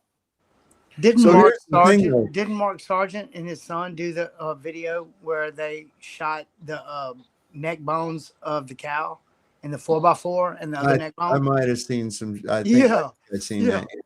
Okay, go ahead. Sorry about that. Yeah, I don't know. I don't. Sometimes I watch Mark Sargent, not often though. I can't get down with the club, Oh no. But they did the test. I'm sorry, man.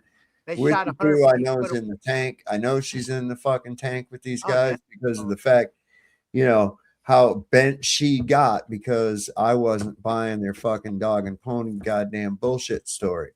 Right. That's what she got pissed off about. And she's making up all these fucking excuses that were flimsy as fuck. Oh, it's really difficult to turn off your chroma key and stuff. I was, oh yeah, I know. Look how hard that is. And I turned mine off and I was like, oh shit. Oh, fuck. Oh, you Chong motherfucker. Yeah. I'm like, fuck that shit, man. She's all too emotional about it. And that's the whole thing is they wanted people to rely on that false familiarity of these people. To just believe it, and that would Pied Piper people off into away from flat Earth and shit. Well, it didn't work. People ain't that dumb. So wait, is she wanting to so knowing that she's controlled op, she is a shield, y'all. We all know this. So her, in other words, I'm trying to steel man the position. She is projecting this energy towards it being a lie to do what, Sav? I don't know what the end game is. What the overall end game is, but it's really causing quite the theatrics for the masses. I can tell you that. Now, as far as the character, the character is going, okay, this is bullshit. And it is totally obvious that we know that the story that we're being given of this Tyler Robinson guy being up on a fucking roof, shooting a 30-06, hitting Charlie Kirk in the neck, Charlie Kirk having a neck of steel. There's no fucking autopsy. There's no funeral. There's no death certificate. These kids, nobody's ever seen these fucking kids, what they look like or nothing like that. There's no pictures of them, nothing like that. I mean, it's just really fucking odd, man. Yeah. The connections through Trump that's there. I mean, it's reeks of a honeypot. If not just two characters in the show get together, like Ross and Rachel, right? Okay. So the character of Candace Owens here, the character of Candace Owens is trying to dig through the obvious bullshit that everybody can see already anyway. I got you. Hopefully people can see it. How many views she got? What's that? How many views does she have on that video right there? Oh, I don't know. This is on Twitter. So. Okay. I don't know. I'll So look. where's her platform based on? I mean, is this on YouTube? You can watch her on What? YouTube, Rumble. Whoa. Yeah, she's on a bunch of different platforms. But I usually watch her on YouTube. Okay. Now the latest is that she was gonna talk to the people at Turning Point USA face to face, but Right. they insist on her coming there to Arizona where they're at, and she's already had threats of assassination, and she Yeah. already suspects that the fucking people Wait. she's going to be talking to were complicit in this assassination, or possibly so, because Wasn't the it was French in her lives. involved? Yeah, a French Yeah. assassination team hired by Macron. That's right. Because she was talking about his wife's female penis. Oh, come on. Yeah. She's the What? one that uncovered all that shit that this Bridget. What? Yeah. Candace is the one that brought all that out about Bridget Macron and that she's a dude. Yeah. Wow. Yeah, Okay, listen, man. This is So I don't know. Maybe it's going to That's be a freaking setup deep, to get Tom. everybody. Look, maybe it'll be a heart jerker, right? So Yeah. they get everybody. Candace Owens right now is like the hottest fucking thing on the internet going. Right? Okay? Come on now. So everybody's watching her. And so here, what a way to jerk the rug out from everybody is to actually have something happen to her. All right. Okay. Then what comes about? What's going to come about? Who's going to compliance? Yeah. Because something's got to fill that void. Right. Yeah. And it's going to be the internet talk of things, you know. Now that's a possible way that this could go. You see? Whoa, this is deep, dude. But you see, this is the whole thing, whether it's Candace, whether it's fucking Tucker, any of these motherfuckers are all talking about they gonna get her as if the Charlie Kirk assassination was actually real. And I don't believe that it was real at all. Okay. It was just like Butler, Pennsylvania. It was done a little bit better, but when the devil's in the details. The devil's in the details. Dude, right? if they do fake this one, they did. No, I'm talking about like if they fake this. No, I'm talking about this one here. This one on the screen. I'm talking about this one, Candace. If they fake this one, it's over with. Oh, so many people buying it, and they're gonna be like, "Oh, we better not speak out. Oh, we're gonna," you know what I'm saying? See, and it's through repetition. It's wow. You see, that's the thing, Porter. It's through fucking repetition. Because, like I said, they're all on the page as if he really was assassinated. Yes, I know. And he wasn't. Okay. So this is what concretes it in people's minds. Yes. You keep saying the assassination of Charlie Kirk. Who killed him? We're looking for shooters and shit. Look. So what's the conclusion behind this video then? What she's showing? I would say that, you know, it's part of the official narrative that she's not buying. Because the official narrative is that this kid shot with a 30-06, that same round that guy shot with. Right. He shot Charlie Kirk is she saying he wasn't shot with that? No, she's saying that it wasn't that kid and it wasn't a 30-06. They're still playing like he got shot. Okay. See, this is hold on a second, Roger. This is the thing. I just want to tell you one thing. So. Okay, go ahead, man. Oh, sorry. I just got a few minutes. By the way, Porter, Candace Owens was supposed to do the midnight stream on Rumble on her channel from Antarctica. I just got to get back to work. I just want to pop on and let you know that. I don't know if you saw that in the chat or not. So. Oh, good. We might go check it out then. We're still waiting, Candace. Yes, we are. Yeah. So, thanks, Bob. I didn't mean to interrupt you, man. All right. I'll get off. I got to get back to work. Props, Roger. Props. So the thing is that they've got still. It's looking for fucking shooters that don't exist. Right. You see what I'm saying? Yes. So they can sow that narrative however they want based on whatever on the footage. Look at here. We got Vlad is up here with us. What's happening, brother? What's up, Vlad? Vlad? Family. What's good, y'all, man? It's always good. I see you guys got Candace Owens up there. And man, you know what? You right on time with that. Because she still hasn't addressed the whole AI issue. You know that, right? Come on. The AI issue, elaborate.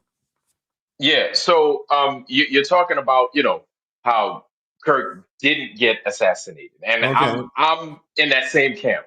Like, I I think we're being fed a whole lot of shit. I Yeah. don't I don't think I'm buying the whole. At least the way they put it, I don't think it happened that way. Did you see the videos? The videos where his ring, it went from his ring finger to his pinky finger. Yeah, yeah. Yeah, Yeah, you I saw bought a that? bunch of them. I got to sort through them. I just sorted out all my flat Earth videos and put them over in Right, one folder. And there was a whole right. bunch of Charlie Kirk shit, and I've got like high speed footage and shit from it, which or not high speed, but high video resolution of from one Right. angle. Yeah, So yeah, like that's something I think a lot of people need to definitely pay attention to. What you highlighted is how they keep trying to get into your mind. Yes, he got assassinated. Yeah, but was it with this kind of gun, that kind of gun? It's like, right. how about he probably didn't get assassinated with any? He just probably didn't get assassinated. Yep, But they just wanna feed us that, oh well, he had a funeral, they buried him, they did this, they did that, it was his wife, it was this one, it was that one. It's yep, like, nah, nobody. I think what it is, and it's one of them things like the first lie. All you have to do is feed somebody that first lie, and yep. then once they bite down, like it's hard to get them off. It's hard to feed them the truth after that. After that, like everything else. But Well, yeah, this man. thing, Like mhm. I was gonna say this thing went kind of like 9/11, but faster. Okay, Yes, because yes, they showed it to you and showed it to you and showed it to you. You couldn't even get on fucking X without seeing everything in your feed was Charlie Kirk getting shot, right? right. And so and I thought that kind of strange. Why are they not blocking this out? They always block out shit like this, but there's that not this time, right? So Hmm. that made me kind of wary. And then I'm watching the thing, and as I'm watching, I'm like, this shit's fucking fake as hell. What the hell? Yeah, You see, I saw it too many times because at yeah, first I was yeah. like, oh my God, I can't believe that just happened. And then Hmm. you watch it over and over, and you're going, wait a second, slow that down. What the Something ain't fuck is right. really going on Yeah, here? Yeah.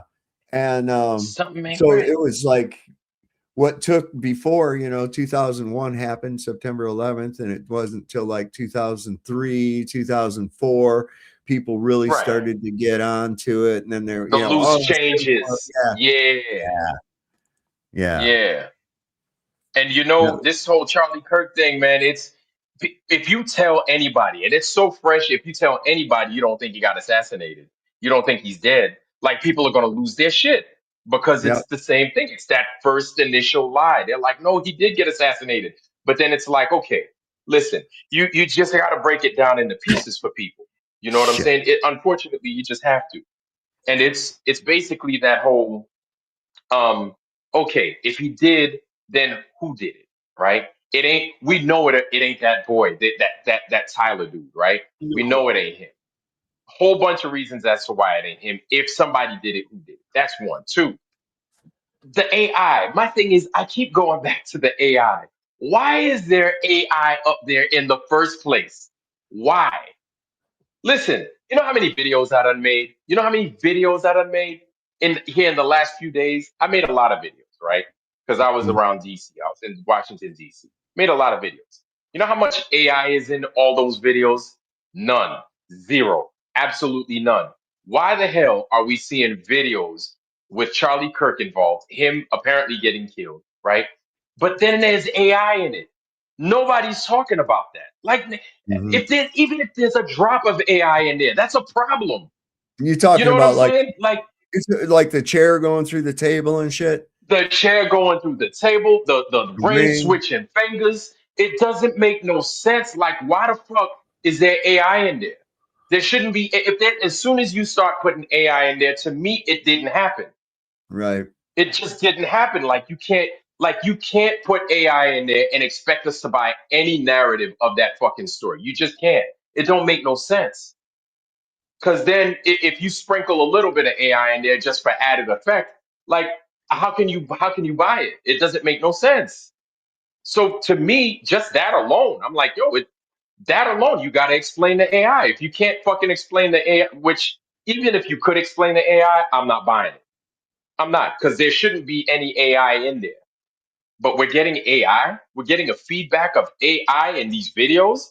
It didn't fucking happen. Something. this whole fucking thing stinks to high heaven, man. And the thing that bothers me about it is that the big people, the bigger channels, should be talking about it. They Well, should focus on it. the bigger channels are the bigger channels because they're the controlled fucking people. Mm. You know, that's the whole thing. Yeah. See, like Mhm. Candace is a character in the show. Tucker Carlson is a character in the show.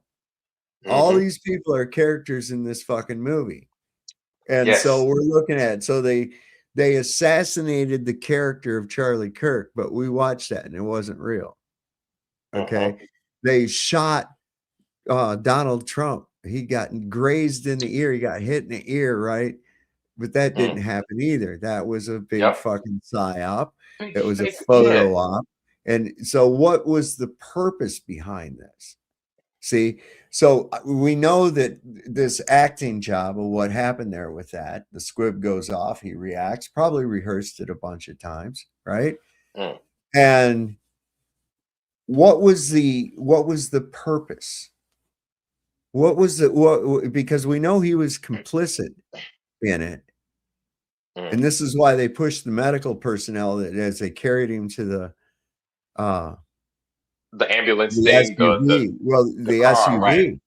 Uh-huh. There were some rescue people there, the EMTs that came up. Right. The guy had a trauma bag even, and the bodyguards pushed him away. And the guy was trying to give him a trauma bag even, and he wouldn't take it. And it's like, wait a fucking minute. Yeah, right. listen. Yeah, and there was another dude that was standing up on the little wall over across, like from it, filming this whole thing. We got this whole lie with Mikey McCoy. His dad, the pastor, said that, you know, that he was the first that his son called, and he was covered with blood. And he said they shot Charlie or some shit, right? Yes. Well, He we didn't can have no blood. clearly see fucking Mikey standing there, and as soon as Charlie's shot, he puts his phone up to his ear, turns around, and calmly fucking walks away. He wasn't covered with blood. Yeah. I mean, Yeah. this whole thing is a bunch of fucking lie upon lie upon lie. Nobody get their Yeah. story straight. And I think it's purposely set that way so the audience will see it. This is why Candace has gotten such popularity. She's merely pointing out and bringing out more than what people already see now. And she's supposed to be that. And then we So see you the know, evil villains. We see the villains, you know, they're bungling and they're getting caught in their lies and everything. You see, how does that make the audience feel? But my question is, what's the end game? Why did Charlie fake his own death?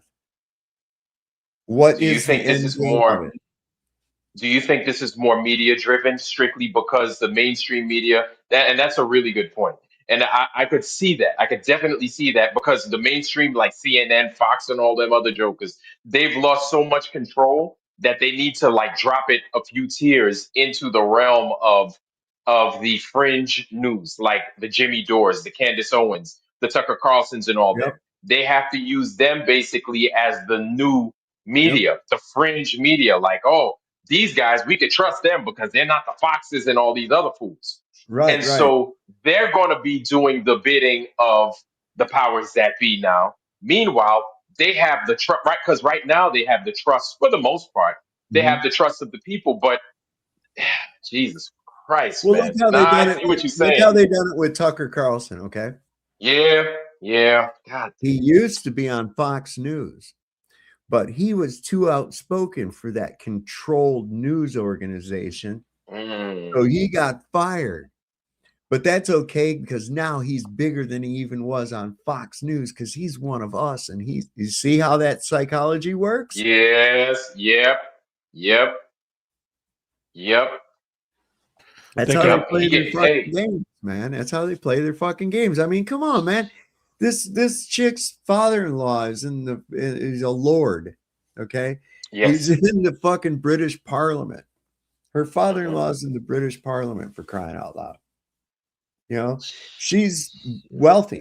She married into money, man. She's wealthy. Yep. She ain't got to do any of this dumb shit.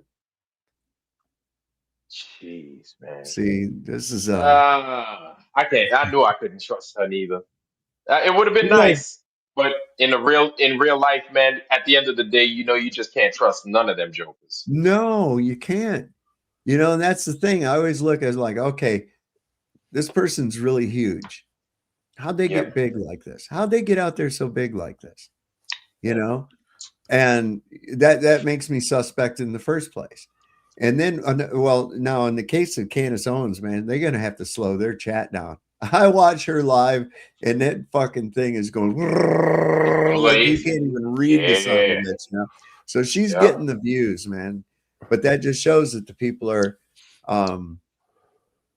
they're going right where they're supposed to go, because this is you can't tell me that that this being as sloppy as it is. The FBI story, Kash Patel sticking with it, all the bullshit, firing the FBI people that were in Utah right there. It's just like a couple of weeks before this event. Yes. Yeah, because they're not the cast members that they wanted there, so they fire them. Right. Or at least they make it look like that, because see, this I think is part of it too. They're really trying to make the FBI look and the CIA look completely inept as possible. Like Keystone Cop type shit. And it's blatant because everybody can see that by this point in time, that even if they believe that Charlie Kirk was shot, that the story that the FBI, the world's premier law enforcement fucking agency, right? Right, that they've got this preposterous, impossible, stupid ass fucking story. Well, come on, man. You're going to go with that? So that smells of one of two things, either incompetence or corruption. Either way, the FBI is not fit to exist. Is that the direction we're going? Even with the CIA, what was it? Somebody just got busted here selling drones to the fucking Mexican cartels. I think it was our FBI. Oh Lord. You see, and this doesn't make any sense, because even after they said that he got shot, my thing is, I know we have intelligence. We have a way of intercepting intelligence based upon where shots take place, right? Yep. So a place like that in Utah, where they're at, like say for instance, where he was sitting in that little arena thing that he was at, like as soon as that shot went off, the echo of where that noise comes from, where the original shot takes place at, like they can triangulate that. They could get an exact fix and location based off of just the noise alone. I've seen this technology 10 years ago. And I sat there, I looked at it, and I said, "Oh my God!" So I was at a tech show. I was talking to the guy, and he was a former law enforcement guy, basically putting this thing on display so it could get picked up by the agencies and stuff. And I'm talking to him about it. I was like, "So how long have you guys been in this thing?" They're like, "Yeah, so it's got a few bugs here and there, but it's ready to go. It's ready to go right now. This was a decade ago." You mean to fucking tell me in Utah, where this thing is going down, that they don't have this intelligence in play? They don't have these machines in play to triangulate perfectly within the meter, probably within less distance than that. They can't find where that shot is coming from. There was no Bullshit. investigation. There was really literally no investigation. I mean, 2 days later, they paved over the spot. Yeah. Okay. There was people all over that thing. And here's another thing that they put out there to be so goddamn obvious. Oh, we caught him in 33 hours. Okay. Yeah, yeah, exactly. The three hats, and where you see three hats that say 47 on it. Well, we know 4 and 7 is 11, and 3 times 11 is 33. Yeah, I mean, you put this shit right there for you. It's like, the governor of Utah was like, "I prayed for 33 hours. I said, oh, Lord, have mercy." No, you didn't get 33 hours. You prayed. Didn't his wife get kicked out of Romania in like 2012? Didn't she have a charity, a kids charity or some kind of crap in Romania that was booted out of the country? Yeah, it was busted for child trafficking. Bingo. And yeah, this is some crazy shit that's going on, man. There's some really crazy stuff there. I don't know. I think it's painfully obvious that they're trying to make this is so that even like the mid-level intelligent people can see it. They want It's people so to see messy. it. Yeah. It's so messy. I don't, but that's the thing is it's so messy. What are they trying to achieve is my thing. It's so That's messy and the exactly. corruption is so rampant. Like I wonder if they're trying to make people feel despair. Like we can't do anything about how fucking terrible and disgusting this is. Because Yeah. you hear in the mix of this whole thing, Charlie Kirk's wife is pregnant, and it's like it's enough to make your head spin. Just Oh the yeah. extra layered nonsense. You know what I'm saying? It's like what? What the hell's going Look, on over here? The dude just it's got everything a good soap opera should have. All the little subplots, yes. right? So here's Erica, and is she pregnant? Is she not pregnant? Boy, she's pretty Oh, chummy with fucking JD Vance.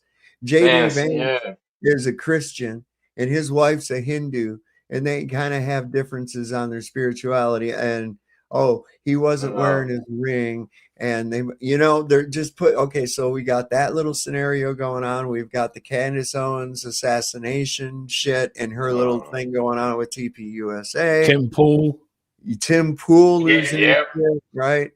This is all very, very intriguing. So meanwhile, we're Yeah, and blowing up now Nick fucking boats. and now apparently Nick Fuentes is out there defending the synagogue of Satan too now. You hear about this Oh one? my God. No, I didn't And hear so this. and so I'm Oh. just and so like I've gotten to the point to where now like I really don't trust them. Now I don't trust none of them. I really don't trust No, none I of them. don't. I like to hear what they got to say, and I filter that information. And I see what's it going.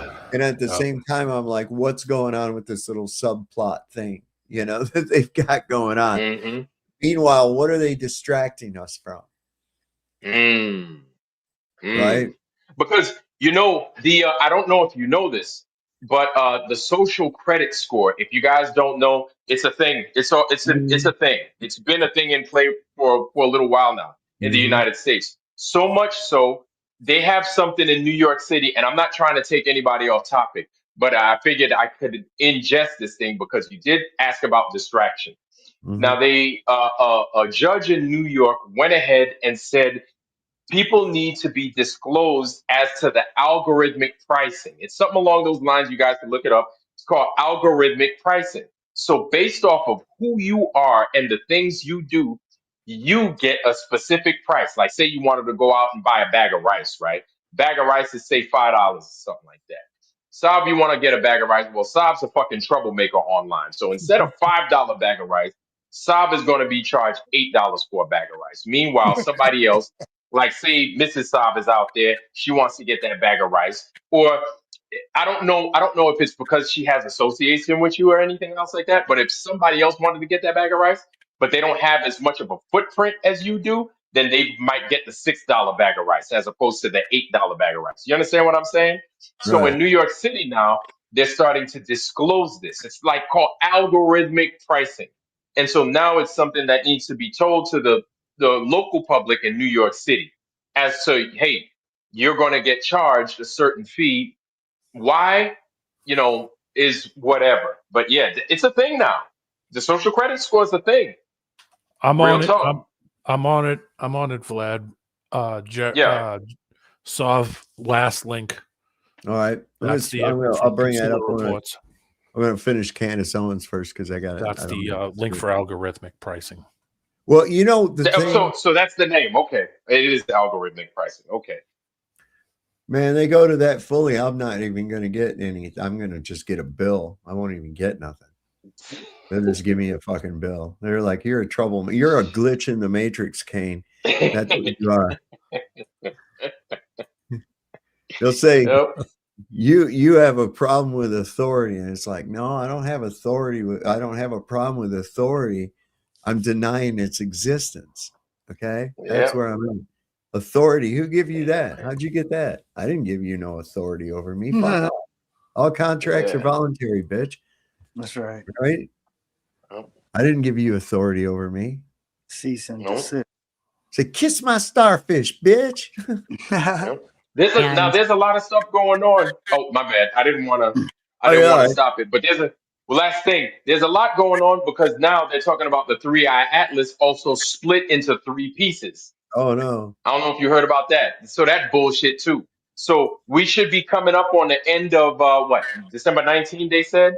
It should be at Yeah. its closest to Earth or some nonsense like that. Some bullshit. Right in time for the beginning of the winter, right? So we're going to Right. see this nonsense. It's gonna be wild next week Friday. I'm really You think interested in they're that gonna too. run Blue Beam? You think they're gonna run Blue Beam or something similar to it? Man, I'd say within a week of that nonsense on the 19th, they're going to try and do something. They're going to do something. I don't know what, but I feel they might. They might try to pull something, but it's around the 19th. So a couple of things are happening. I know in the beginning of next week, we're going to start to have quote unquote a meteor shower. So it's the God dog, what's that? The Geminids? The Geminids. You know, you have the Perseids, the Yeah. Leonidas, and all those things. You got the Geminids, right? And it's going to be interesting because while that's going on, I bet you they're going to be talking about the 3-eye atlas shit. Oh, 3-eye atlas is going to be making its closest approach to Earth, blah blah blah, on the 19th in a couple more days, and it's split into 3 pieces, and it's emitting X-rays and nonsense, lie, and then for the grid shutdown. that's going to happen on Friday. Yeah, exactly. So, we need to shut down, blah, blah, blah. So I'm really looking forward to it. Well, I'm not really looking forward to it, but I'm looking at the 19th, and I'm looking like a week out as to if they're going to do something or not. So that's Say my on the prediction. 19th or 14th? The 19th. The 19th. The 14th 19th. is Sunday. The 19th is, I think, next week, Friday. Right. But think about this one. If they're announcing a date, you better be early with it. Yes. Totally. JJ said it. I'm gonna disconnect my battery to the car. Yeah, smart. Yep. Yeah. Smart. JJ said it broke up into 33 pieces. Yeah, that's what I was thinking. Only on stall, unchanged my. And they're the size of 33 blue whales. Each. Wow. Exactly. They're going 30. They're going 33,000 miles an hour. So, Yep. Y'all tell me this: if it's coming from above, what do y'all think they could do? What do y'all know that's up there that they could use on us to do, or what could they do? Oh, I don't know. So they have that company called ALE. They have that Japanese company called ALE that can make those images in the sky they can make comets. ALE Technologies. They You can ever make heard of the these rods things. of God? Has anybody those tungsten rods that are like the size of telephone poles that could do all that stuff. You think they would try something like that? I don't know. I think they would do something a little bit more simple, like a little bit more subtle, like try to block out. Elon Musk has been talking about, I want to get satellites to block out the sun. I think they would try to do some nonsense like this. Yeah, something crazy wild like that. Something is coming down on us. I mean, I'm not hoping for it. Right? Well, I haven't seen. Have you seen anything? No, I haven't either, man. So this is all the shit they're telling you. It may be a bunch of bull crap, but you got to look at it this way. If as much as they nationally pronounce this thing on all scales, it's kind of got me kind of concerned in a way, but I mean, what can I do ultimately? So I don't let it live in my head, but anyway. Yeah. Just keep your eyes open. If they're going to be talking some nonsense, it's bullshit. But the thing is that even though we're not going to buy it, they already know that the vast majority of people is going to buy it. That's what they buy into. The majority of people is going to go for the nonsense, and you're going to have us barking into the wind, just like that thing that went down 5 years ago, trying to tell people not to do it, but nobody wants to fucking listen until it's too late. Talking about you right. Y2K though. I mean, nothing happened there. Yeah.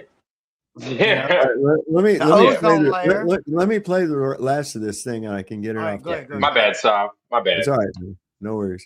and really appreciate what the federal government is trying to sell to you right now.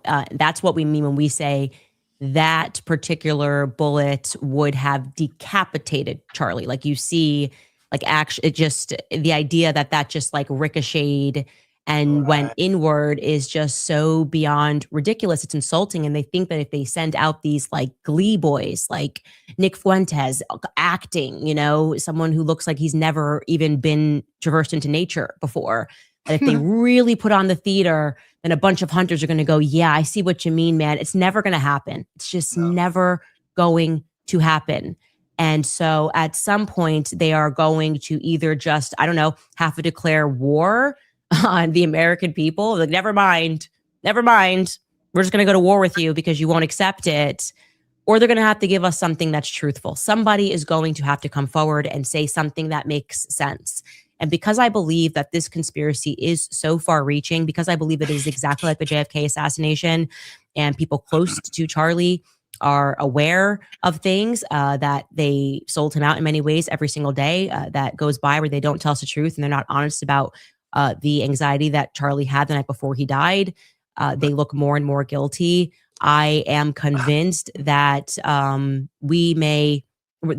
they're just going to try to hide it further. I truly believe that the deep state is involved in this assassination and multiple states are involved and they don't know what to do. I think they've completely come undone because they believed that with enough money and power, they would get away with it. But at the end of the day, common sense seems to be ruling the roost.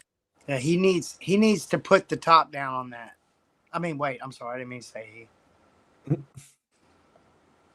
What are you talking about? On the laptop, because it looks like she was reading a script. Oh. I'm just saying. Yeah, this whole thing is getting crazy. And it's hard to tell the difference between a male and a female now, too, when you look at them real close.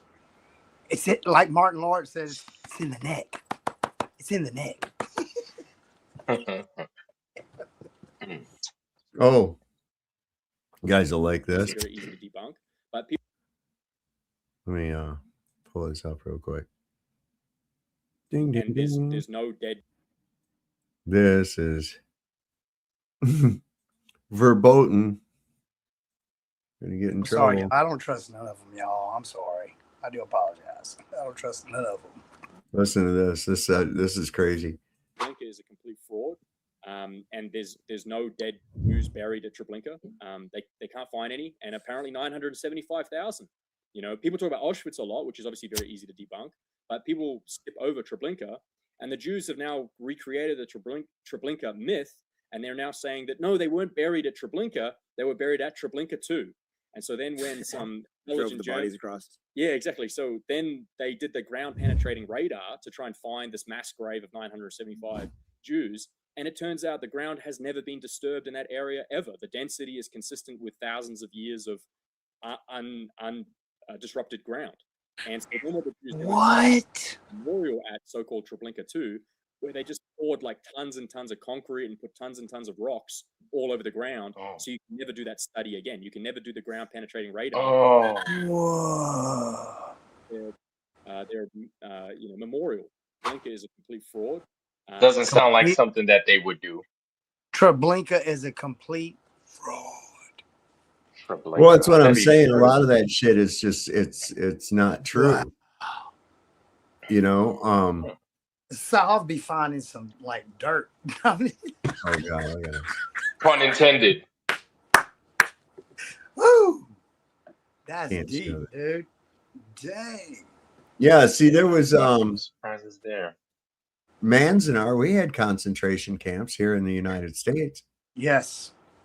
Yes. and we kept Japanese there. That's right. I've been to the one they had in Manzanar. And Didn't the owner of Walmart sign off on those? did what? The owner that The guillotines? no, the owner of Walmart, whatever his name. He didn't have anything to do with the internment camps in World War II. I thought he was connected to the CIA, and he was the one that signed off on the executive order to put them in internment camps. From what? Oh, well, not the owner of Walmart wouldn't be allowed to do that. It was Roosevelt. The Supreme Court actually declared that Japanese Americans were no longer American citizens. Yep, that's right. They did. Took all their shit, and they could only carry what they could carry on their back. That's all they could have, and they had to report to these camps. I thought I saw it on the Corbin report, Sav. You know the Corbin report. You know the Corbin report, yeah. I think he was talking about Mark Wall. Is that it? What's his name for Walmart? Oh, you talking about Sam Walton? Sam Walton. Walton. Yes. I think No, but Sam Walton was a Vietnam vet, I believe.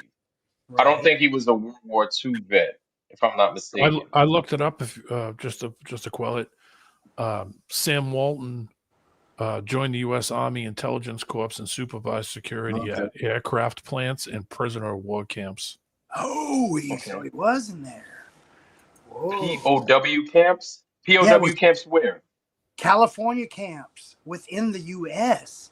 I don't know. I'm trying to find it. Yes, I think he. They had German POWs in Pennsylvania near Gettysburg. I'm gonna tell you though. What? The Corbin report. You can ask Sav. That dude was serious with it.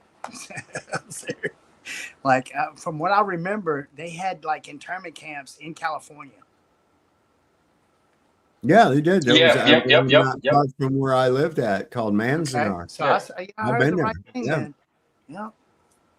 Huh. Now, I think George Takei, the guy that played Sulu on Star Trek, he lived in one of those. Yeah. Yes. What?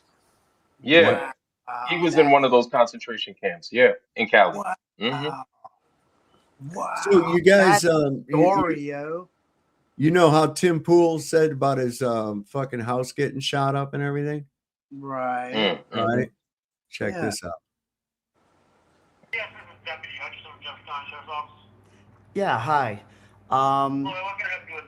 So my name is Adam. I go by Adam the Angler online. I run like a very small content creator, accounts on like X and YouTube and whatnot.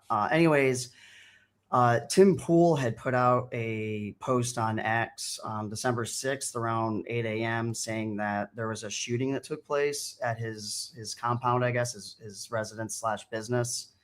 I have a possible address but I'm not 100%, but I just wanted to call and just verify that he has contacted you guys, like he said, because something about this just doesn't add up to me. So yeah, I just wanted to see if he's being honest or not, basically. The only shooting I'm aware of is the murder that we had up on the mountain last month. I'm not aware of any other shootings. Okay. Yeah, no one would have been hurt necessarily. He said in his post that it happened around 1 a.m. on the 6th of December, saying that someone approached his property and allegedly fired 3 shots. But then he said what's that? What's his name? Tim Pool. He's like a fairly large content creator. He covers a lot of like geopolitics and whatnot. Okay. Mm-hmm. And so I believe he lives within your jurisdiction, as far as I can tell. So I just So there are no calls associated with him. A report was taken. So I'm sorry. Say that again. You said a report was taken. I said I just ran his name in local. So if there had been if he had reported a shooting that we responded to in Jefferson County, it would have shown up in my system, and when I just ran his name, there's no calls associated with the shooting. Yeah, there's nothing for shootings and when I run his address, there's nothing coming up for it, or his name. Huh. Exactly. Well, okay. I appreciate that. We'll see if he produces something more on this alleged shooting. Yeah, because he's literally put nothing out other than saying there was a shooting and that he was in contact with police. And I've called you guys. You haven't heard of anything. And I even just talked to an officer with the Harpers Ferry PD and the incorporated city part or town part, and they said they didn't have one either. So I'm starting to lean towards this might be a hoax. Wow. Uh-oh. That's how he loses viewers right there. Well, he's losing viewers anyway. It doesn't matter what. Yep. He's just saying that crap to try to get people to say, "Oh, come on, let's go over to Tim Pool. Feel Let's see bad what's for him. going on." Yeah, it's all Right. Yeah, trying to get drama. that's embarrassing. Yeah, dude. I don't even. Damn. God, that's just wild, bro. That's public record. Also, the call logs are public record. Anybody could Yeah, call them but up. for him to actually go off on Candace like that, even though we all know the whole script, but still for him to react like that tells me that either the Jews are pressing him or he's paid by them. Yeah. Well, Straight up. $7,000 of positive posts, right? Isn't that what BB put out or something like that? I don't know. No doubt. Well, look at the stuff they're putting into this. They just had how many was it? 100,000 ministers or something that went to Israel. So why would they? That's right. Yeah, would they no, allow it, you know, to combat, to give pro-Zionist fucking bullshit in their sermons and whatnot. Oh, So gee. why are they Oh my allowing God. her? Why are they allowing her to do that? Just for a collection grid for algorithms, profiles to see who's really paying attention, then take her out. What do you think? I guess it's Just saying, saying. Because there's multiple reasons why they're allowing her to get this content out, and what she's saying is so debilitating. Is like I almost think that she's not with them. That's how strong she's coming. You get what I'm saying? So it's that convincing. Not with who's them? You talking about the synagogue of Satan? Yes. Okay. You see what I'm saying? Like she's so against it to the point where she's like not overacting, but it's really if you're a conservative, you're gonna believe every word she says. You know what I'm saying? Yeah. So, damn. Two truths and a lie. Yeah. You said that. Oh yeah, this is pretty good. Check this out. Tides. What about the tides? Oh well, if the Earth is flat, solve every problem in the fucking universe. Yeah. Right. That's it, right? Yeah. Or they'll add something really stupid. It's like, oh yeah, well, if the Earth why do hummingbirds fuck? You know, it's like what? Yeah, right. I think that's my favorite comeback by you, Saul. When would you say that one? That's awesome. I mean, they just got some stupid. Solve every problem in the universe. They got solve every problem in the universe. We're told that tides exist because of gravity. The moon supposedly pulls entire oceans across the Earth. Sounds simple, but think about what's actually being claimed. A rock in space, 1/4 the size of Earth, supposedly tugs trillions of tons of water every day. Yet at the same time, it leaves lakes, ponds, and even small seas completely untouched. If the moon's gravity can lift whole oceans, why doesn't it drain your bathtub? Why doesn't a glass of water tilt toward the moon as it rises? Scientists brush this off with hand-waving. Oh, the effect is only noticeable at scale, but scale doesn't change the principle. A force strong enough to move oceans should at least ripple smaller bodies of water. And here's where it gets stranger. Tides don't always align with the moon. There are places where the timing and height of tides completely contradict lunar positions. Local geography, currents, and atmospheric pressure are blamed, but if the moon is the master key, why so many exceptions? On a flat Earth model, tides make far more sense as cycles of pressure, wind, and the sun's heat, causes we can actually observe. The moon tide story is convenient because it sounds cosmic, but it falls apart the moment you ask simple questions. The greatest proof against gravity isn't in equations. It's in the ocean, moving every day in patterns that don't match the moon's pull. The tide is telling a different story, a story of Earth as a level plane, ruled not by invisible forces, but by energy, density, and balance. This is for entertainment purposes. Always for entertainment purposes, guys. Don't ever forget that. If you do, you will be strongly admonished and forced to watch 14 hours of McToon. Oh, God. Jesus. This sweaty little creep. He is. He really is. I think. I think Flatsoid had I think he had a debate today. Or there were a couple of guys that had a debate on Wesley. It was Flatsoids. Wesley. Wesley, yeah, there was that guy. He had his hair like Simon Dan's. That one, right? Is that him? Yeah, he does get his hair like that, don't Yeah. Really, He Sov? was on Really? there. Really, Really, Sov? This is what you're doing now? Right to insults. I see how you are, Sov. Yeah. So he was over there talking about space time and talking. I'm like, oh my Lord, here we go. Here we go. Let's see this space time that these guys are talking about. But he was trying to be so convincing about this space time thing. I'm like, my thing is, all right, if they have it, I gotta see it. I gotta see this space Right. time these guys are talking about. Please show me this space time. Show us this space time. And then he turns out and says, well, space time is a little confusing for the layperson. And I'm like, of course it is. Yeah. Show me the space time. Yeah. I just want to see the space time. Well, let's break it down, right? Space. What is space? Space is the apparent distance between objects. Okay. What is time? Time is nothing but a concept based on movement. That's it. Doesn't really exist. It's a concept. So you put them together and it makes it even worse. Two things that cannot possibly be bent. Just because you put them together doesn't mean you can bend it. How can I bend or warp the space between myself and this monitor? How? You can't. Because what defines the space is the things that are in it, right? How do you bend something that's non-physical? Right. It's just, well, here's this mathematical equation. I don't give a fuck about that. So it's a column of gas. Show me the money. Yeah, column of gas. That's my favorite one. God damn. How you get gas doesn't have a shape. Stop. I don't know where these guys get this shit from. Man. Who'd that be? It's Andrew. Hi, Andrew. Good evening, gentlemen. How are you tonight, bro?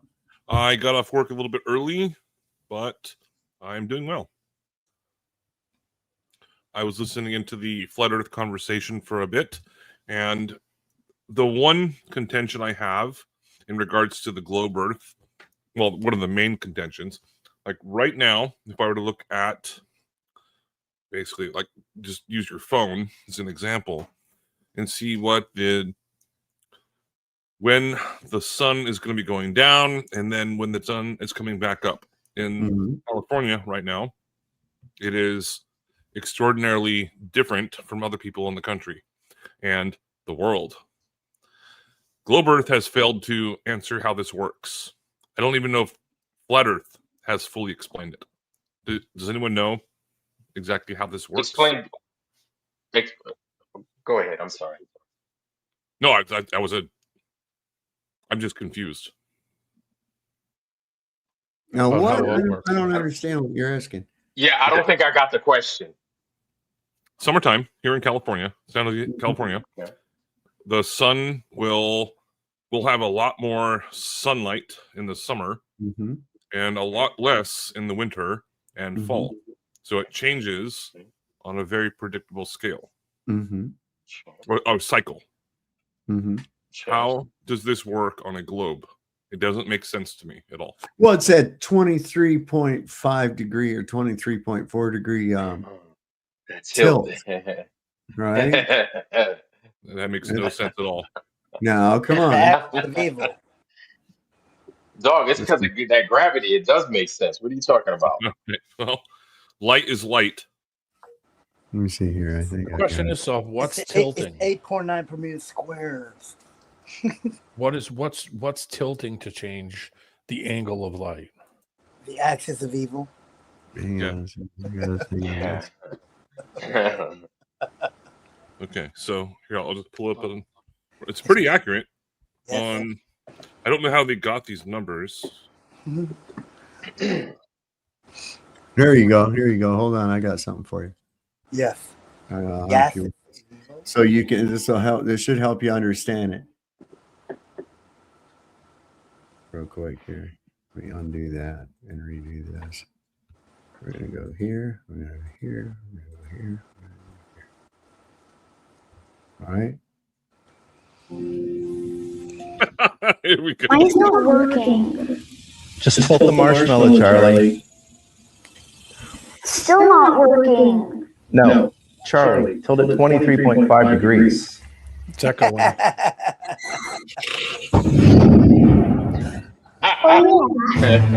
There we go.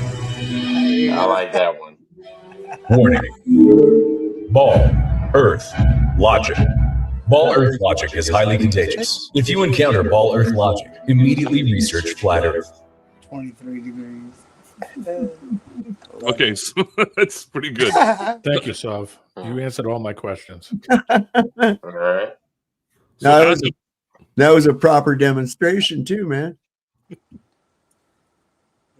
as of tomorrow morning, well, yeah, tomorrow morning at 7:10 a.m. That's when they say that's going to be sunrise, and here in San Jose, California, and then sunset is at 4:50 p.m. That's not a whole lot of. It's not even a 12-hour cycle. All right, so I can't go into the rest of it at the moment. This is just going directly off of my cell phone weather data. So it should just be 12 and 12, shouldn't it? I'm assuming. Wait, no. Wait, Andrew, quick question. Do you really not understand it, or are you just like joking around? No, I'm not joking around. I can understand it to a certain aspect in regards to I hate doing this, but having to strawman their position. Sorry, steelman their position, also strawman at the same time. Where if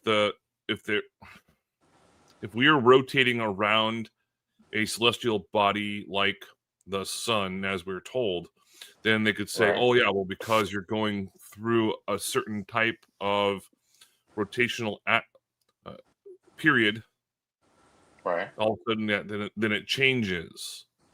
It's like, but it doesn't change that much, would it? I mean, if I'm wrong, I mean, I've asked Globers this. Well, and it's hard to.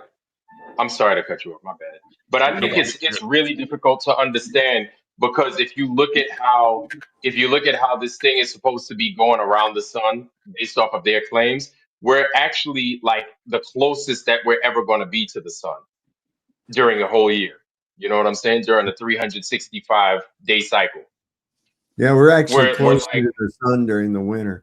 Yeah, that's not the Yeah. point what I was trying to make, though. It's not even that has to do with seasons, not to do with the actual point of the time. The time. Oh, okay. Very different. I figured that would have. Okay, I figured that would have kind of helped feed into it, but Yeah, but the season thing is different.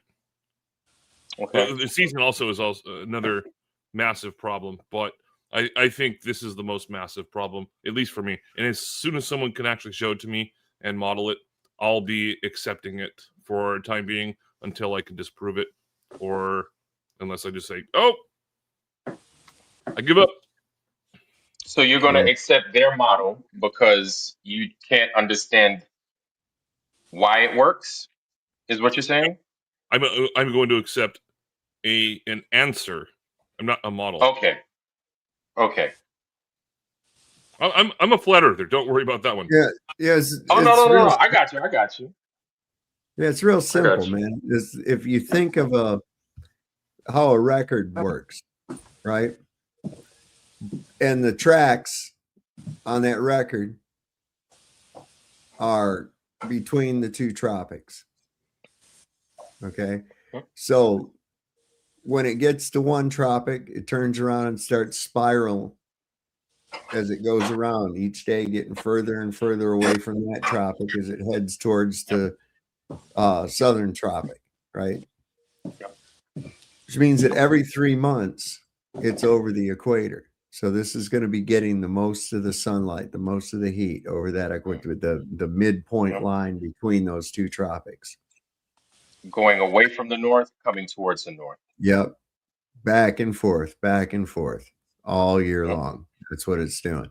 And so consequently, when it's on the outer track from you, you're getting less of the light. You're getting less of the warmth. You're getting less of the earth actually being warmed by the sun. And like I said before, I think that there's a relationship there beyond just straight up heat being provided by the sun. I think there's a relationship between the earth itself, an electromagnetic relationship that's actually like magnetic induction that's causing the heat. But when it's here in the north, of course, when it's at the northern tropic, it's you're gonna get more of the longer days of light, right? And it's further away from you. It's also going to appear lower in the sky in the wintertime because it is further away from you. And So the you're sky gonna looks get less actually, light. yeah, sky looks actually, you could just tell, man, look at the winter sky compared to a summer sky. The sky just looks a little bit more dreary. You know what I'm saying? It's further south. Can I jump in there for a sec, Sov? Yeah. My friend Ken in Australia, this is my winter here in almost Canada.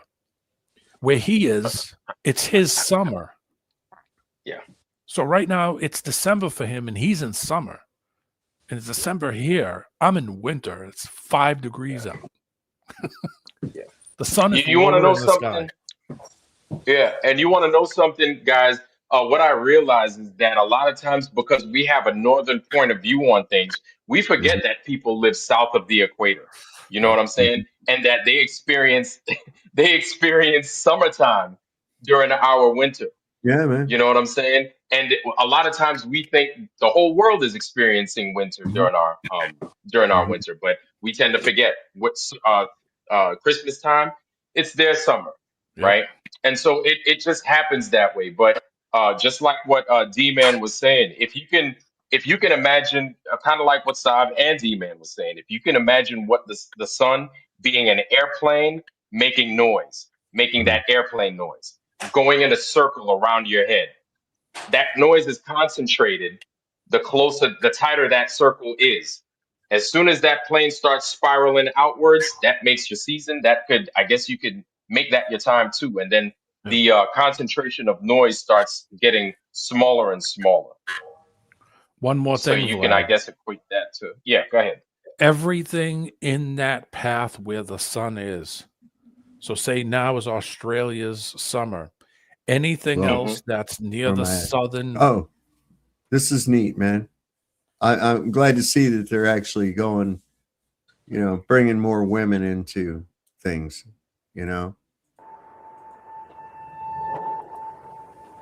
We are living in a time of a global pandemic. Oil and electricity prices are soaring, and the climate crisis is threatening our very existence. Meanwhile, billionaires are flying into space in rockets shaped like male genitalia.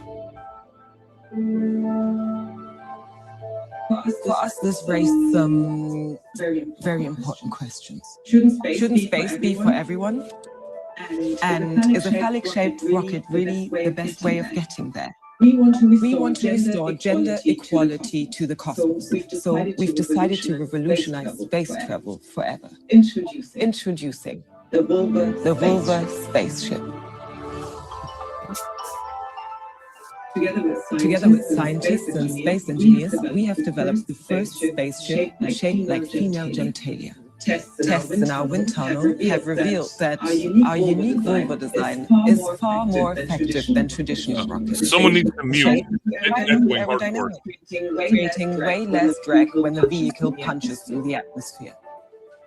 Due to this optimized V shape, it guarantees maximum fuel efficiency. And its exterior is made from reinforced carbon, enabling it to withstand the most extreme temperatures. We believe this proves beyond doubt that it is indeed possible to have other symbols flying through space.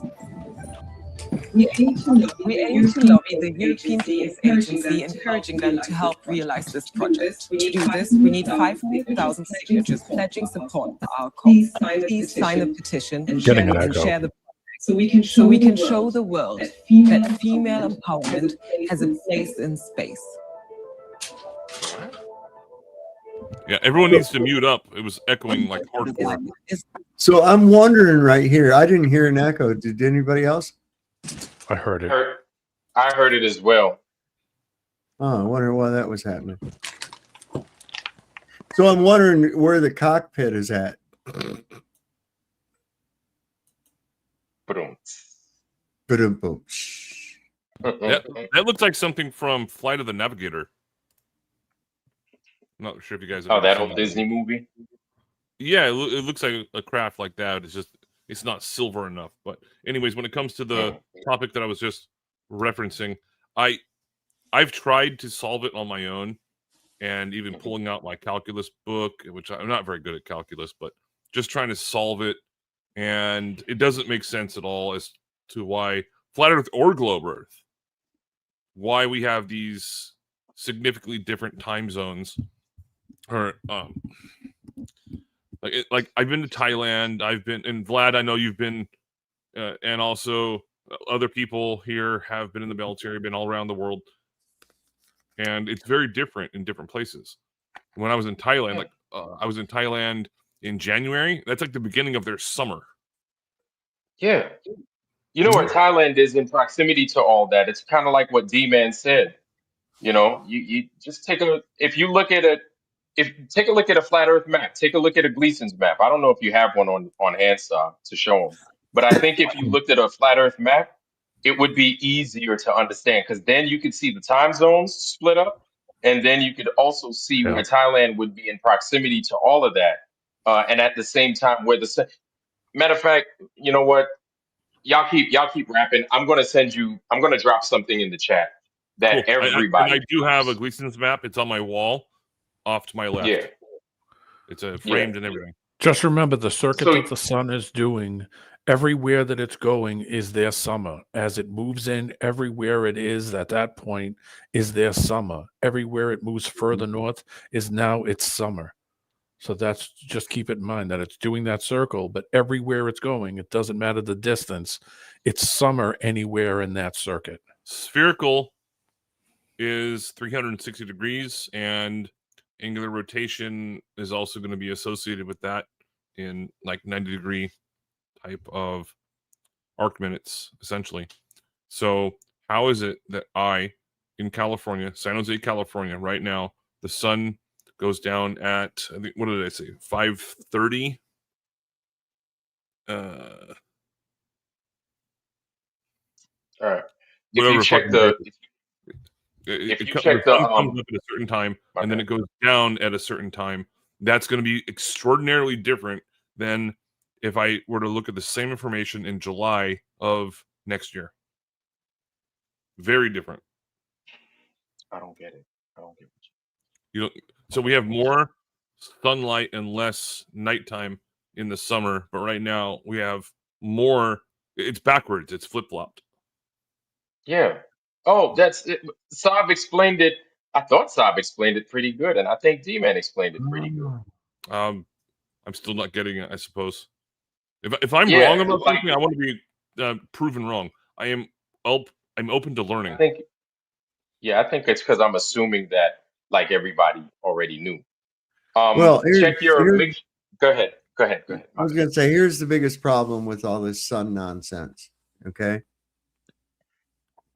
By this point in time, we ought to already know just by looking at the time zones and the way they've got this fucker cut up that we don't really have accurate maps. They're hiding something. And the proof of that is in the time zones. Proof of that's in the time zones. 3-hour difference between Russia and Alaska, for instance. What the fuck? How do you get that? How does that happen? Across the Bering Strait? What? There's some really crazy shit that's going on with it. We know approximately what the sun is doing, but as far as pinpointing its location, little bit of a fool's errand. It's really quite an undertaking to do that. But we know that it's small and local.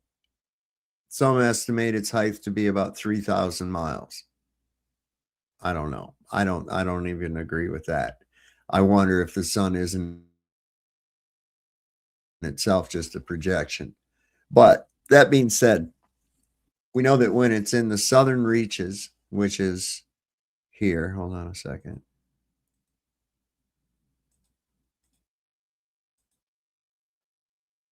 Okay. So here, right here, this line right here, hold on a second here. Let me get out of it. This line right here, just touching right about Florida. You see? Oh, you can't see my pointer. But over here at the right here, this is the Tropic of Cancer. Right. Okay. And then we've got the Tropic of Capricorn, which is further down here. I think, where is it? I think it's this one right here. Could be. Anyway, so the sun traverses back and forth between here and here. Doop, back and forth like this throughout the year. Okay. And then when it hits the equator every 3 months, they're getting the most sunlight. They're getting the most interaction with the sun. When it's down here in the south, where my pointer's at right now, when it's down here in the south and you're looking at it from up here, it's going to appear lower in the sky to you. Yes. As opposed to when it's higher in the sky, when it's right up here by closer to the tip of Florida. Yep. Okay. And so it's higher in the sky. Consequently, what do we get? We get more daylight because of the amount of area that light, that same great light is covering. Yes. And it's going around right here. Okay. It's going around right here and it's giving more daylight to this. Whereas when it's down here and lower in the sky, it's not. Mm-hmm. It's not. And you're looking at it at a lower angle. So those two combinations being further away here and lower in the sky, and also illuminating down here more than it is up here in the north. Yes. So Are you following so far? Follow down in here. Solve, I got a question. Can you blow it up on America right there? Yeah. Okay, so down That's there it. in Louisiana at 12 o'clock during the summertime, why is the sun directly over my head? It's How does not. that work? It appears that way, but it's actually here. It's actually Okay. here. Yep. Okay. See, that's why I say, trying to pinpoint the sun is like a fool's Yes. errand, man. It It's a really puzzle. is. It's a very, very It's trippy. it's a very elusive thing. Isn't the moon the same way though? Apparent. Yeah. That's right. That's I think so. Are you With following the- so far, Andrew? I am. Yes, I've heard that same thing before. No offense, Dave, but yes, I comprehend that. And that's the one I would agree with the most so far. But That's then why I think that outside of the light aspect of it, the heat part of it's actually, I think it's got a lot to do with electromagnetic induction between that positive electronic mode there, the sun, that node, and the negative of the earth. Just like I have a burner in there that I can cook with. It's a magnetic induction burner. And it doesn't get hot. The pan gets hot. Mm-hmm. And instead of in lieu of a rheostat, I could actually decrease and increase that field by moving the fucking pan further and closer to the magnetic induction source. You wouldn't need a rheostat. No. Well, right. To adjust the temperature. Yeah.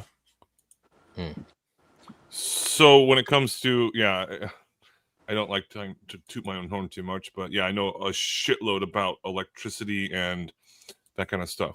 So pretend that light is just exactly what it is. It's just a concentration of light. Further it is away from you, you're not going to get as much heat. The closer it is, you should get more heat and light.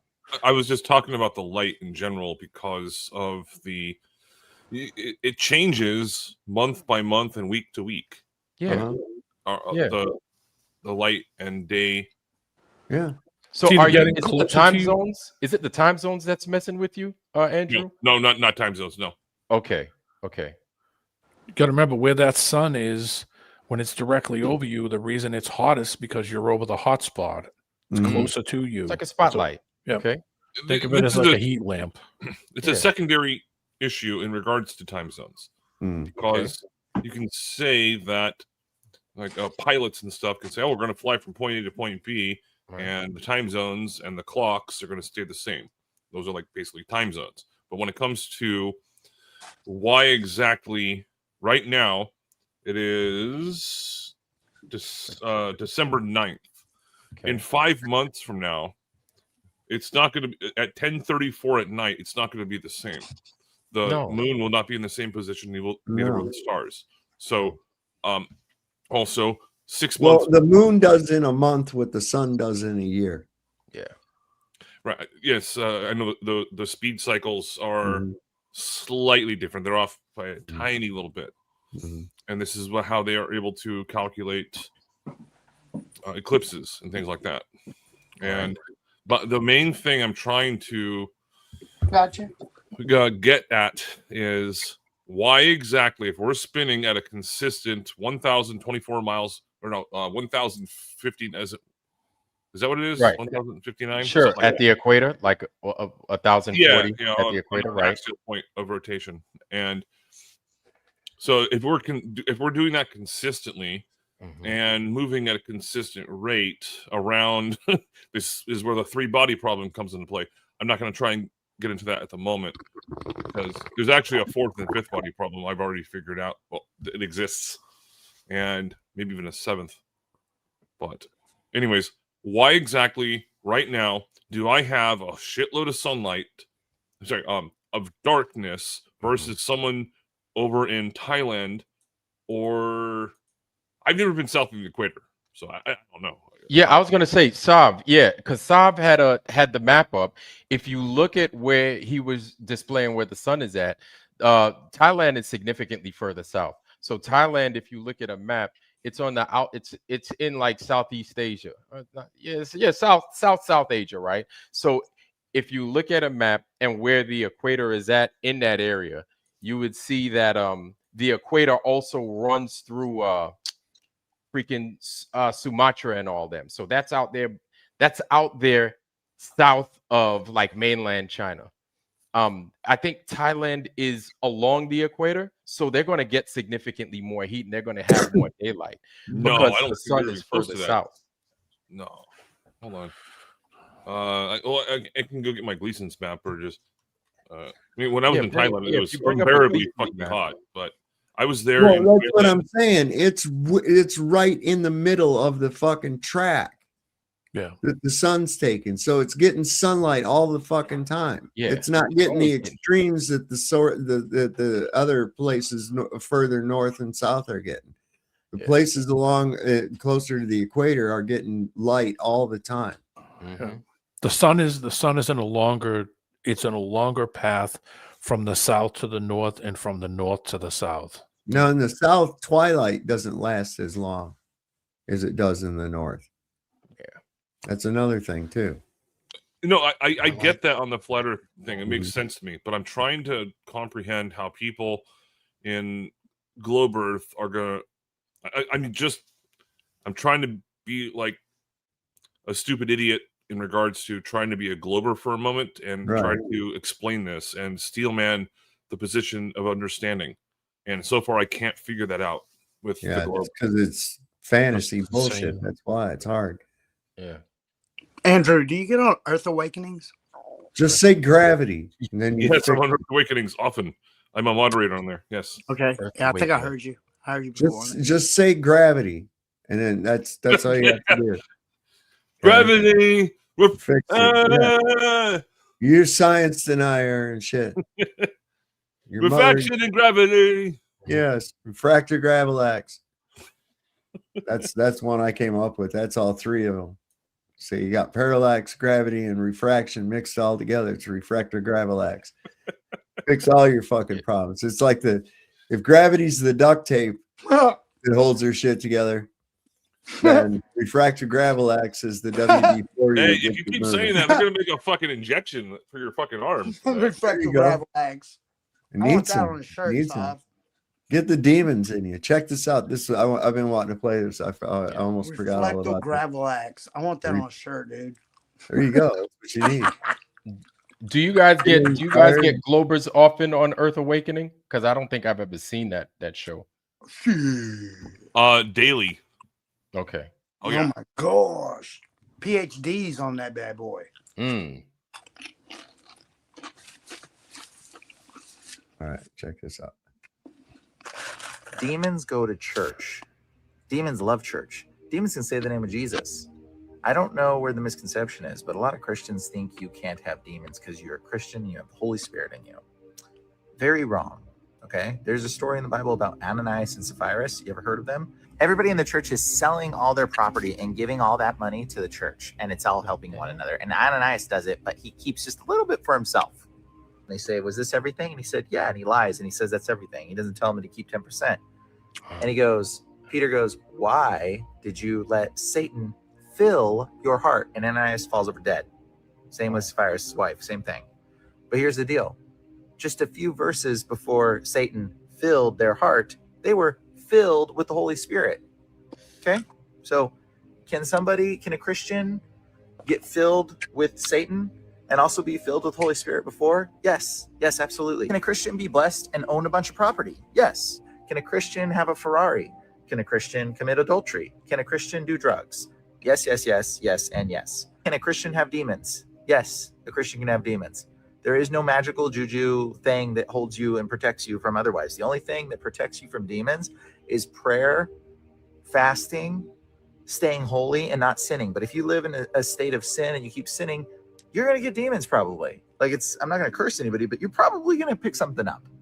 Let's talk about another story. I want to read this story right here. When Jesus was describing to the disciples, he was like, I must be killed and I'll be raised to life. Peter pulls him to the side. Ready?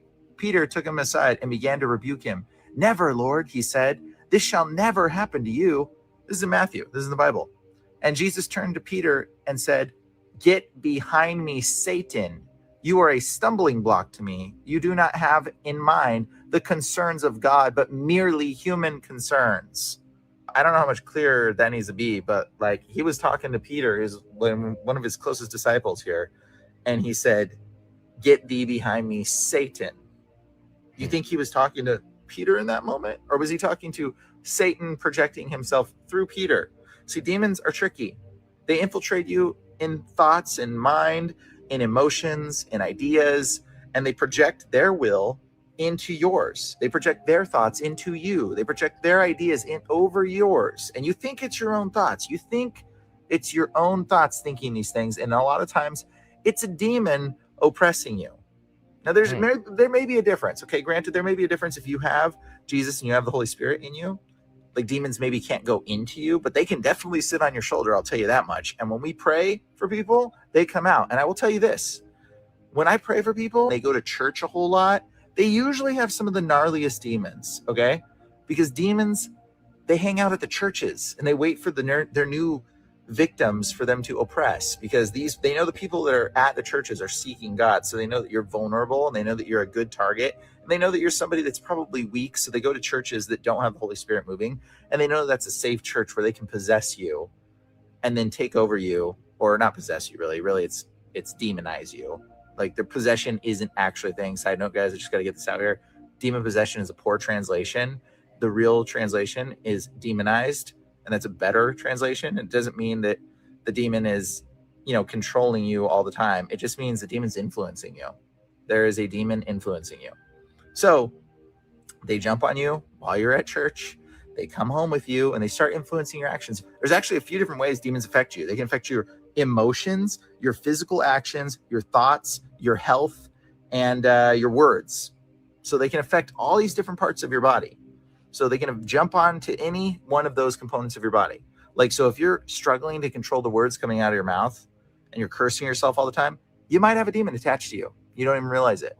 A lot of people have demons, 99% of people have demons. They just don't realize it. I go around casting demons out all the time. I've only come across maybe like 2 people that I'm like, whoa, I don't think you have any demons on you. Most people have demons on them, even just little ones, but most people do. If you're struggling and you can't overcome something, it's usually a demon. If you want to quit something and you can't quit it, usually a demon influencing you.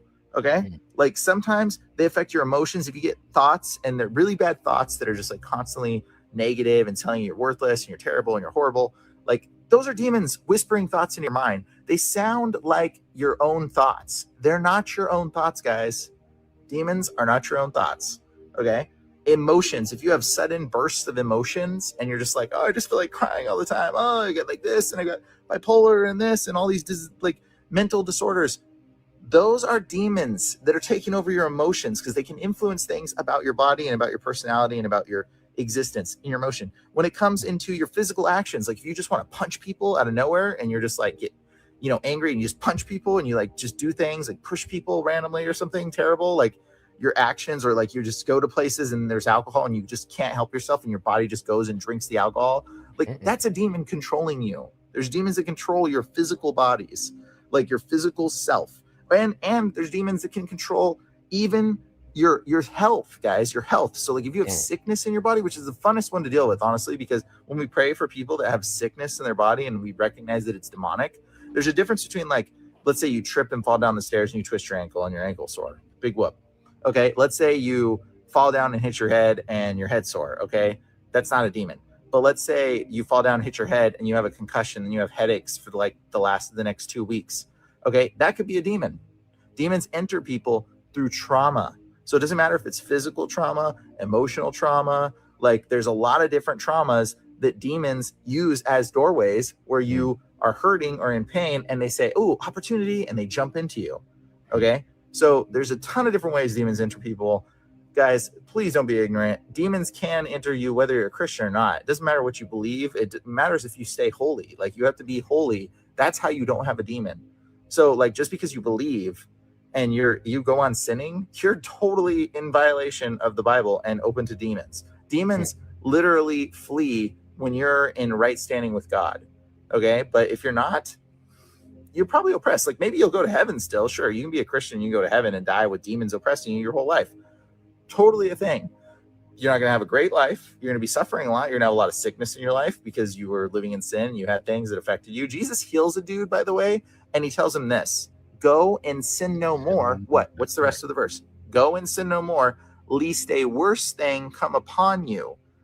Why would Jesus say go and sin no more? Is he being allegorical? Allegorical Jesus? No, that sounds like Chucky Jesus to me. Like Chucky Jesus, go and sin no more, but you'll probably sin, but it's okay. No, he was literally telling him not to sin because a worse thing, a demon, might come upon you. So anyways, I'm gonna have to make multiple videos about this to like try to explain to people the reality of demonic stuff. Like, because when you start praying demons off of people, you see it all the time, and it's very foolish. And a lot of Christians think, oh no, I'm protected. I have the Holy Spirit. No, that's not how that works. It's not how the Bible works. It's not how anything. Like when we pray, you'll probably still throw up whether you got the Holy Spirit on you or not. Okay. So yes, demons can affect you. Yes, the power of God makes demons flee and leave, but it's not an invulnerable shield, especially if you're living in sin and you're contributing to sinful behavior. The wages of sin is death. That still applies. So if you are in sin, just because you got Jesus, you accepted Jesus into your heart or whatever, does not mean you are not going to have demons affecting you. Oh, wow, it's pretty wild stuff. It's pretty wild stuff. Well, I'll tell you what, I'm gonna have to wind it up, man. I'm going over 4 hours. Yeah, my back's starting to hurt. Realize it. And so I'm hard in the paint tonight, boy. Shit. I'll tell you what, this was a fun one too, man. Can I end with one thing? Yes, you may. All right. It's very short. Don't worry. Just a video. All right. What are we doing here? I'm trying to find it. Share screen. Trying to find it. That's what she said. Make sure that's the right one. Okay, it's called the Space Slingshot. I was trying to find the other one where I'm not sure if you guys are aware of this, but Mexico actually has a space program. See.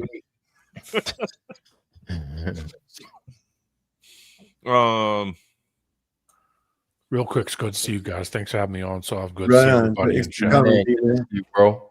Come on, man. Make it quick. I got to get out of here, Yeah, brother. Okay.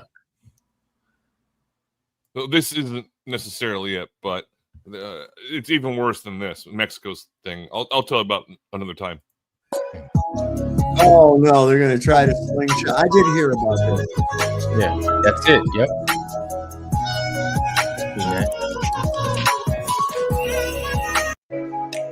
Yeah.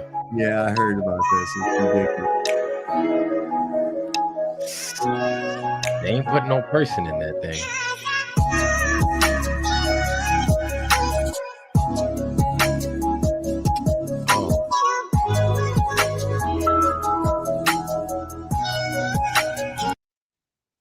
And how much did that fucking cost? How many billions of dollars was wasted out there? Anyways, that's my. I've seen about that, and I thought, that's kind of cool though. If they can actually, slingshot a thing out like that, by whirling it around and then, I guess. Yeah, but they're calling us spot. for a weapon or something. Yeah, that would be interesting. But for space slingshot, no, it's not. Yeah, nobody's going to space. It doesn't exist. Yeah. All right, Dave, it's been fun. Thank you again for having me on. Right on. Until next time. Right on, Andrew. And but yeah, everyone else in chat, and Vlad and Tony and D-Man left already. So everyone else, have a great night, and make sure that you tell the people you love that you love them. Absolutely, man. Yeah, absolutely. Especially during this holiday season, man. A lot of people talk to people, man.